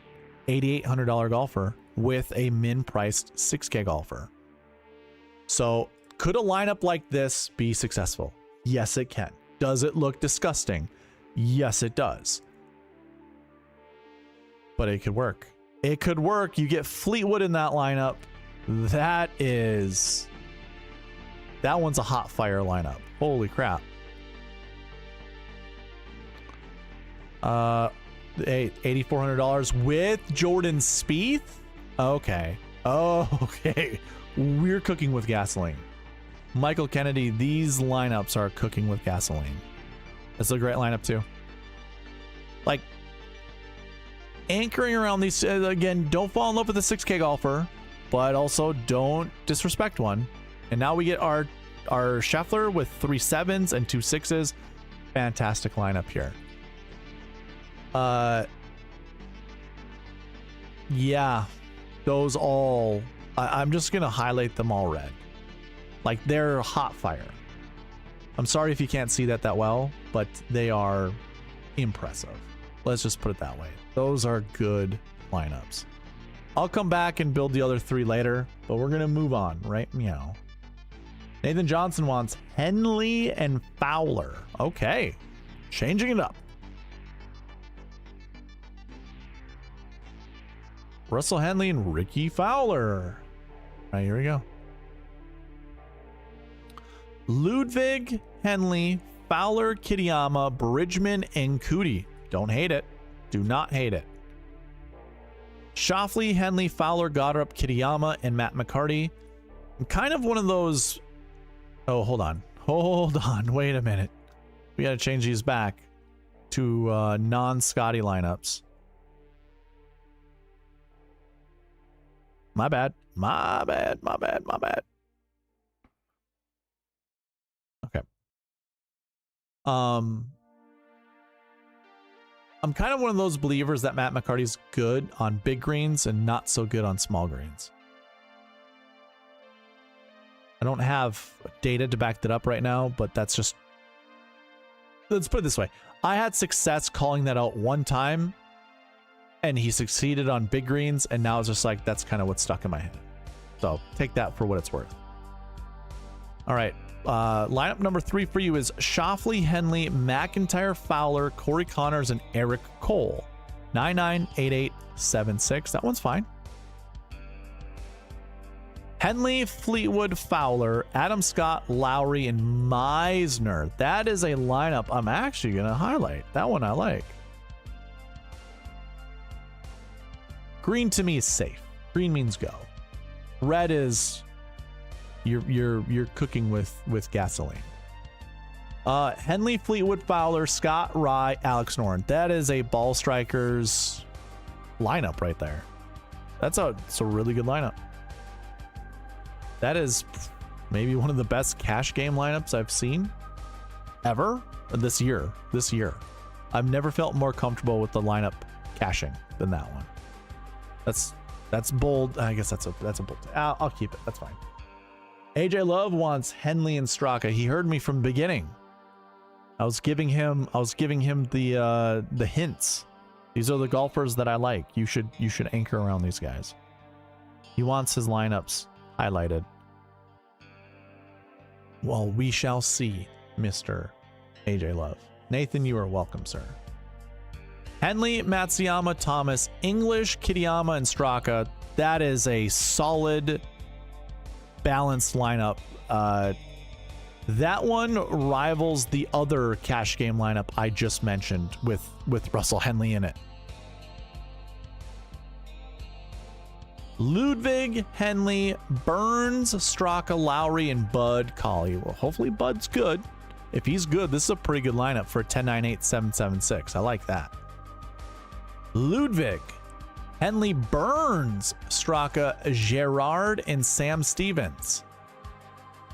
I'm getting, I wouldn't say bad vibes from Ryan Gerard, but I'm not really feeling Gerard this week at the Memorial. I was watching him play the Charles Schwab Challenge, and I think that's a perfect golf course for him.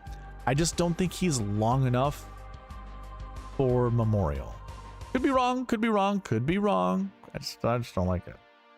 Lineup number 4, Xander, Russell Henley, Smalley, JJ Spawn, Straka, and Alex Noren. That's a pretty good lineup. I don't mind that one. I might highlight that one. Henley, Fleetwood, Matsuyama, Scott, Straka, and Eric Cole. That one's fine. Not my favorite, but it's fine.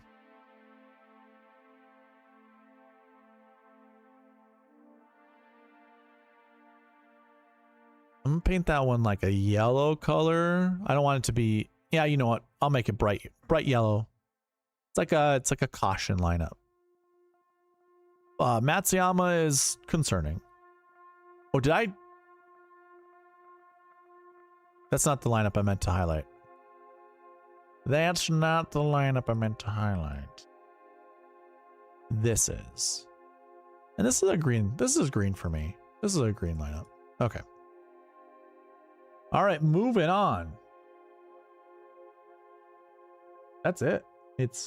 That was the last one with the badge next to their name. One of those lineups taking down. Okay, I'll come back to this one. The other one was Oberg, Fitz, and Fleetwood.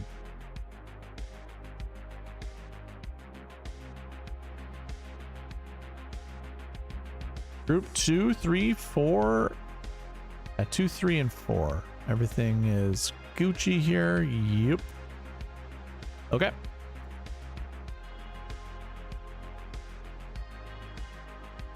You did not see your lineup you built, but very close. That's good to know. We've got some breakage going on. It is most likely because we cannot put an AK golfer in this lineup. So let me take that out and see. Yep. Okay. 10, 2 9s, a 7, and 2 6s. This is fine. Oberg, Fitzpatrick, Fleetwood, Rose, Cootie, and Bud Colley. By the way, last week during the Wednesday night live stream, I was like, one of the worst lineups that the lineups I hate building start with a 10K and 2 9Ks. And I believe the optimal lineup last week.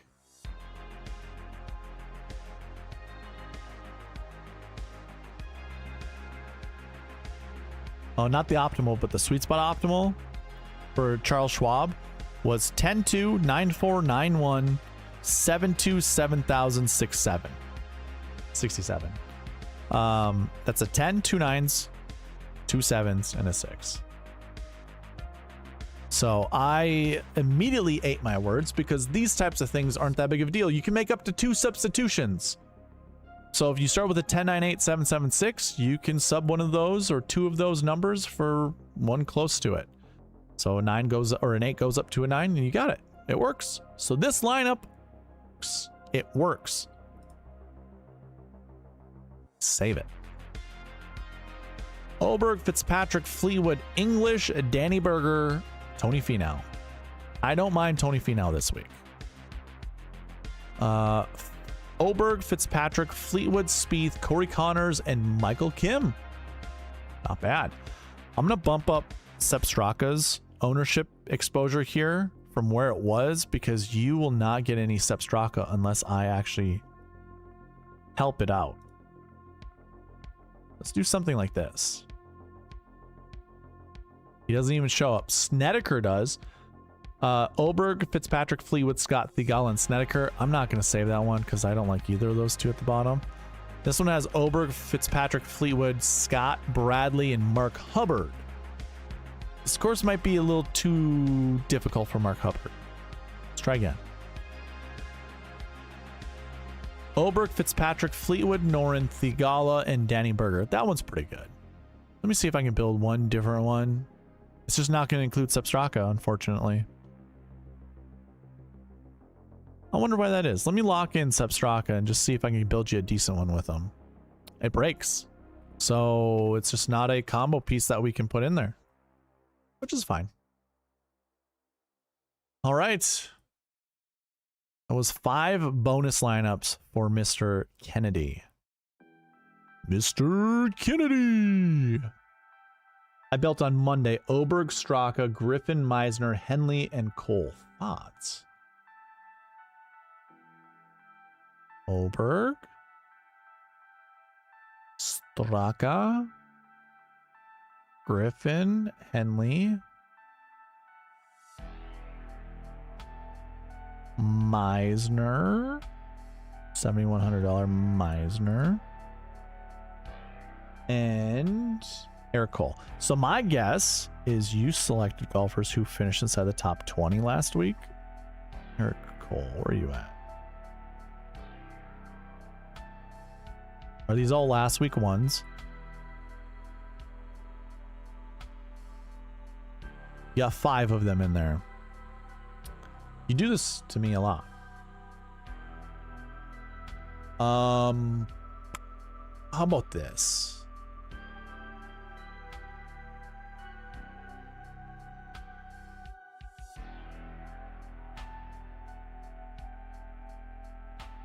Go to lead-in stats.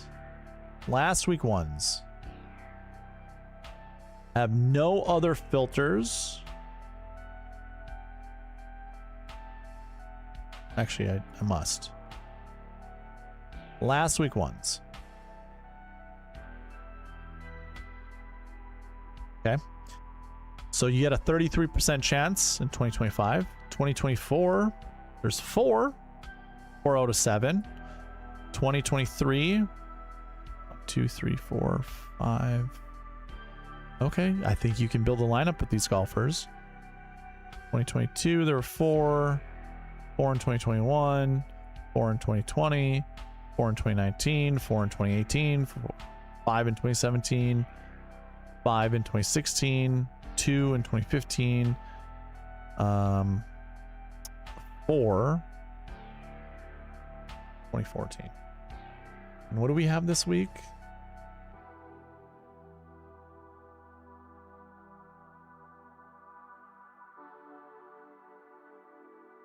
$13 total. 13 total golfers. Let me go through this again. 7 total, 4 top 20s, 0 top 10s. 15 total, 2 top 5s, 4 top 10s. 2022, there's 12, 0 top 5s, 1 top 10. 2021, 19 total golfers, 1 top 5, 1 top 10, 4 top 20s. 2020, 15 total golfers, 114. 2019, 16 total golfers, 034. I'm just reading the numbers up here, by the way. 2018, 16 total golfers, 034. 2017, 21 top golfer, or 21 golfers, 125. 2016, 12 total golfers, 125. 2015, 11 golfers, 012. 2014, 15 golfers, 347. That's a pretty good one. 2013, 13 total golfers, 222. We have 13 total golfers.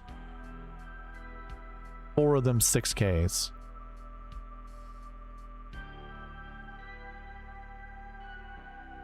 Top 20s, I guess that's fine, but just to note here, I go to pass optimal and GPP winning lineups, and we just put in the GPP winner.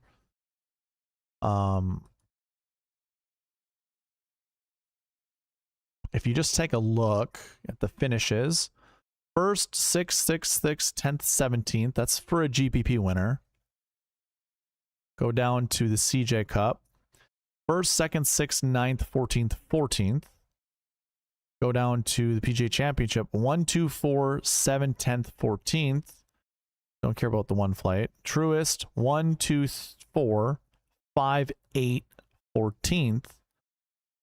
AJ, I just don't think you got a chance, man. 1, 3, 4, 4, 9, 14. And I hate saying that since you're such a dedicated and loyal follower.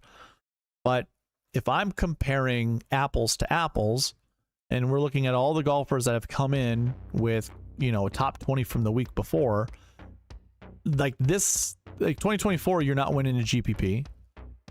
2023, you could, for sure, you could here, 4 top 10s, and then enough there. So there's one out of 2 years. 2022, you wouldn't win one here. So it's 1 out of 3 years you could win one. You're not winning one in 2021. So it's 1 out of 4. You're not winning one in 2020. That's 1 out of 5. You could win one here. So that's 2 out of 6. 2018, you could win one here. That's 3 out of 7. 2017, you're not going to win one there. That's 3 out of 8. You're not going to win one here. That's close, though. That's close. But if, yeah, I suppose whoever that one other golfer is. Let's just give it to you. 4 out of 9. 2015, you're not winning one there. That's 4 out of 10. You could win one here. That's 5 out of 11. And you wouldn't win one here. That would be 5 out of 12. 5 out of 12 is pretty good numbers. I mean, that's a good percentage. It's just, it also, that's just looking at the Memorial. It's not a high percentage. And then when we look at just this year and we went back with the GPP winning lineups, there's 0. Well, hold on.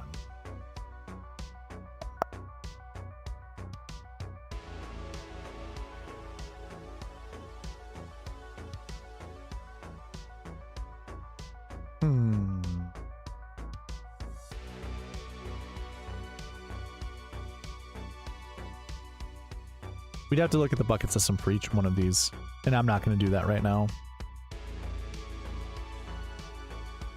I will say this. I think that the 2/3 rule applies to everything. Everything. I think that's something that Byron, like we figured out with Byron and myself. The 2/3 rule pretty much applies to everything. I think at most you should have 4 last week ones. Different week, same question. 3 pick T20. Wreck it.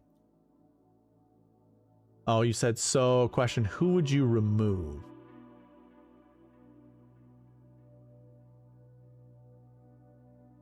Probably a 6K golfer. I would remove Eric Cole. For sure. I would remove Eric Cole. I think golfers who lose the way Eric Cole lost, there's very, very little success. Do I have data to back that up? No, because I don't keep track of people who lost in a playoff the week before going on to a really hard golf course after playing a hard golf course, I just don't have, I don't have that. What would you call that? I don't know what kind of data that would be called. I don't keep it that way, so I wouldn't know. But I would do something like this. This is still gonna error out, but I'll move it to 4. That still breaks.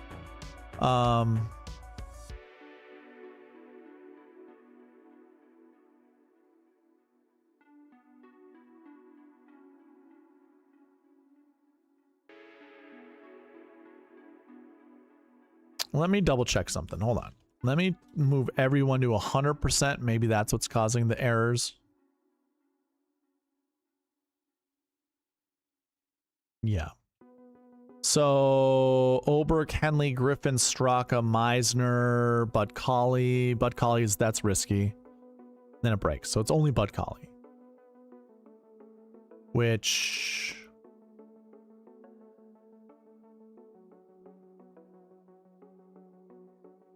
Here. I'll give you your best lineup that you can build without any other constraints.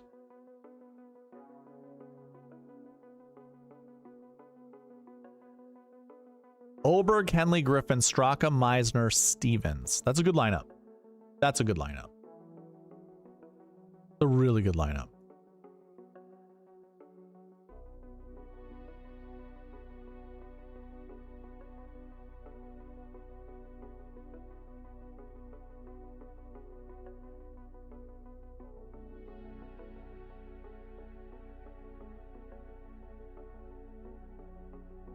Well, maybe this is a time to play Eric Cole, because that's the second best lineup. Second best lineup with all those constraints.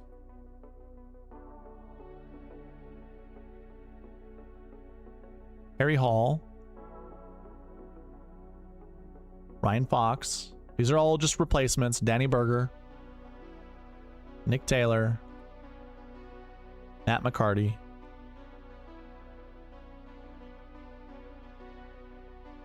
Anyways, AJ, you do you, man. If you feel that the lineups that you built are phenomenal and you had such a good feeling about them, you do you, man. I haven't won a GPP in forever, so I'm not going to say the bucket system is going to be absolutely perfect. Or the whole sweet spot process is 100% perfect for the golfers that you like. So you just do you, man. Yeah. Okay. B-Mac. Pick 3 top 20s. Again, I want to do the most odds that I possibly can. We're going to go with Alex Fitzpatrick as number 1. For just low price guy that's gonna get it done this week.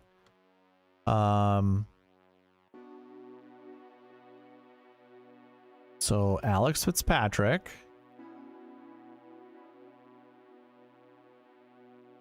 Let's go with Denny McCarthy.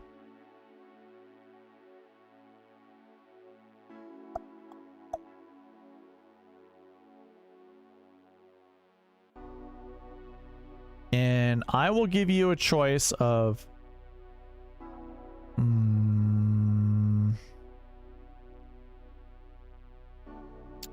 Tony Finau or Gary Woodland.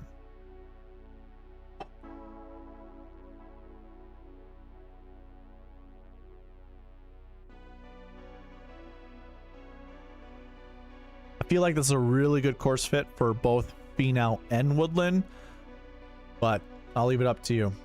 Whatever you think. But those other two, Fitzpatrick and Denny McCarthy. Denny plays long, hard tracks surprisingly well.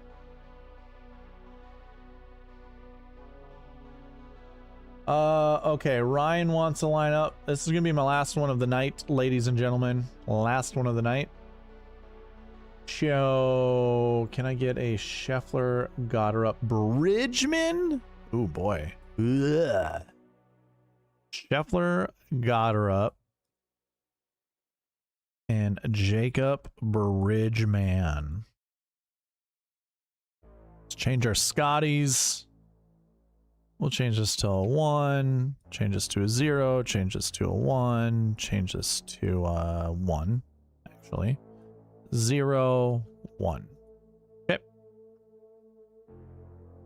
Scotty got her up Day, Bridgman, Gerard, Ryan Fox. Interesting. Scheffler got her up Batia, Bridgman, Noren, Pendrith. Scheffler got her up Batia, Bridgman, Corey Connors, Matt Fitzpatrick. Scheffler got her up English, Bridgman, Gerard, Mark Hubbard. No thanks. I don't want that one. I don't want that one either. Here's a... Oh, this one's interesting. Scheffler got her up Batia, Bridgman, Gerard, Sungjae. Scheffler got her up Bridgman, Clark, Nick Taylor, Samson. There we go. There's a lineup. That lineup is good. And then one for the road. Scheffler got her up Lowry, Bridgman, Gerard, Novak. That one's pretty good too, actually. I don't really care for Gerard that much, but yeah. Those were some lineups. Those were interesting. I won't lie. I will say, I mean, the ones that I've highlighted are obviously the ones I like the most. I don't know exactly what I plan to do with my lineups. I think I'm gonna build my Scotty lineups first. I haven't decided how much Scotty I want to do. I'm gonna keep researching and trying to figure this out. So yeah, check me out tomorrow night. I'm gonna live stream at 9 p.m. on Wednesday. Now that we're in the summer months, practicing for me, especially with the tournaments coming up, is going to take priority. And then, you know, streaming and making all the updates I possibly can, that will be number 2. Oh, Christian. Any 3 outright winners? What kind of outrights are you looking for? Are you looking for automatic wins, or are you looking for high odds? What type of outright player are you? Let's see. Hold on. Let's take a look here. So, let's see. Scotty, Griffin, Straka. So we got a lot of low price guys. Wow.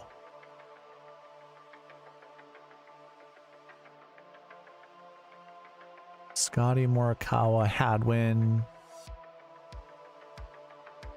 Ludwig, Fitzpatrick, Straka.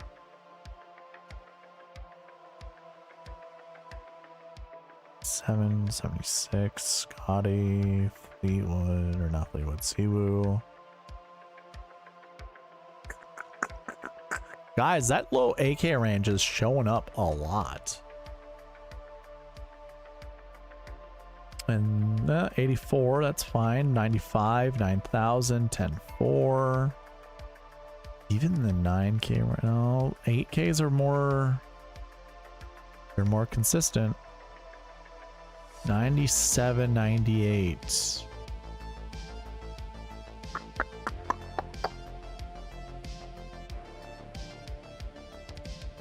$81, 8,000. 8,000. 78. 3 outright winners. Okay, I have an idea. I think I have a decent idea.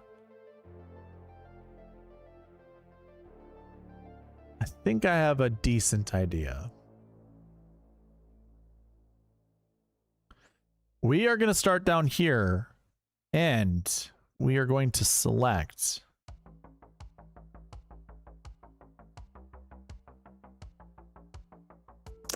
hold on, wait a minute, wait a rootin' tootin' minute.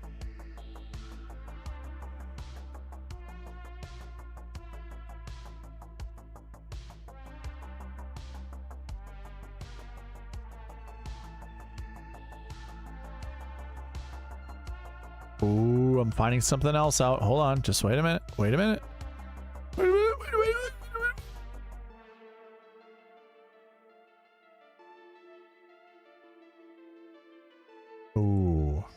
No, I'm being less confident, and the more I'm looking at this now, oh my god. Oh my god. What was that?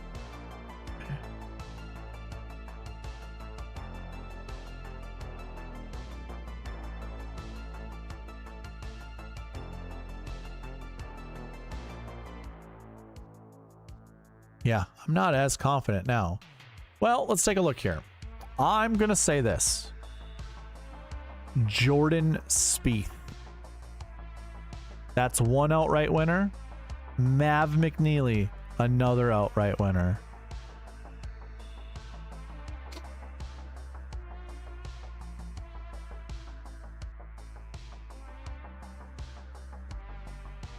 And then I'll go Sepp Straka. The reasoning behind this, they finished top 20 last year. Top 10 technically. Course history is fine, recent form is fine. So we have third place from Straka, seventh place from Spieth, and Matt McNeely has fifth place. JJ Spawn was close. A lot of the 8K golfers are around that 8K range. I didn't really see a lot of guys playing the week before as I was scrolling through the past successes at this event. I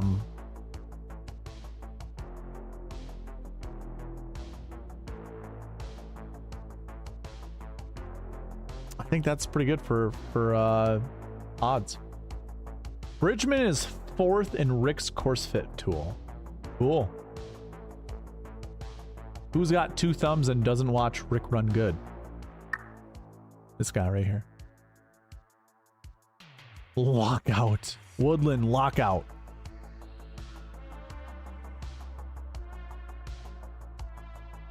Does that mean you don't want to play Woodland? You can go with Finau. All right, ladies and germs. Let me throw this up on the screen. Just a reminder, friendly reminder. We got this going on. If you're not subscribed, subscribe. Add $2 to the pot. Every one new subscriber. Nope to Gary. Okay. One new subscriber adds $2 to the pot. This will be ran on June 16th. The Masters got a ton. We had like a $70 pot there. And then the PGA only had like a $32 pot or something like that, or $28. I forget what it was, but still free money. Money's money, baby. Money's money. And then, of course, if you have not yet checked out, or I should say this, go check out the website, SweetSpotDFS. There's a special orders tab down here. Once you drill on that, a hat order will appear, or at least a request. It's going to have a lot of information on there for you to purchase hats. They're $40. I'm not giving these away. If you would like a SweetSpot DFS hat, I will put one bulk order in. Hopefully we can get the price down a little bit. I've got too many tabs open. It's taking forever to get in here.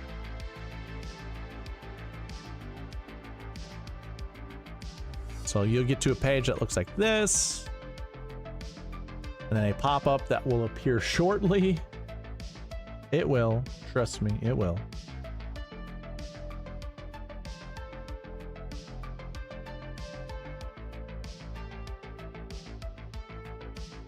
Or maybe not. Let's see, I'll close some of these tabs down.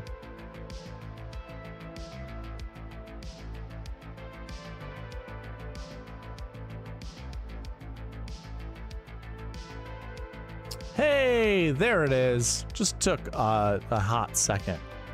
Yeah, hat order. Check it out.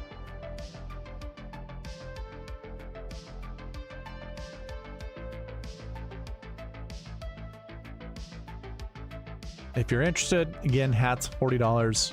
We have an embroidery. There's an embroidery option. Options 1 and 2 are stitched. That's embroidery. Options 3 and 4 are badges. Basically, you're choosing between option 3 and 4 based off the badge, nothing else, because you can go ahead and put your color right in here. And of course, if the badge, no. So, I mean, I guess. Let's do this. Option 1. Badge, yes. Color, black. It doesn't have a drop down, but if you type those things in, you hit request now, I get an email, and it'll bring you back to the homepage. So yeah, that would be all there.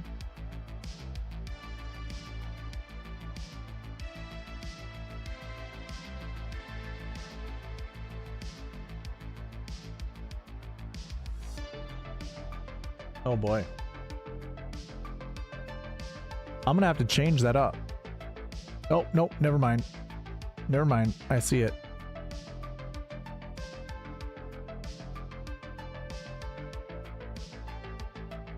Logan, if you sent one in, because you never send a request for the optimizer.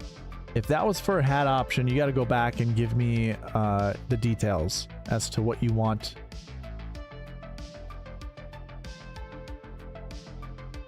That's a good reminder. You got to put all those things in there. Thank you, Gary. I don't know what you're trying to tell me, man.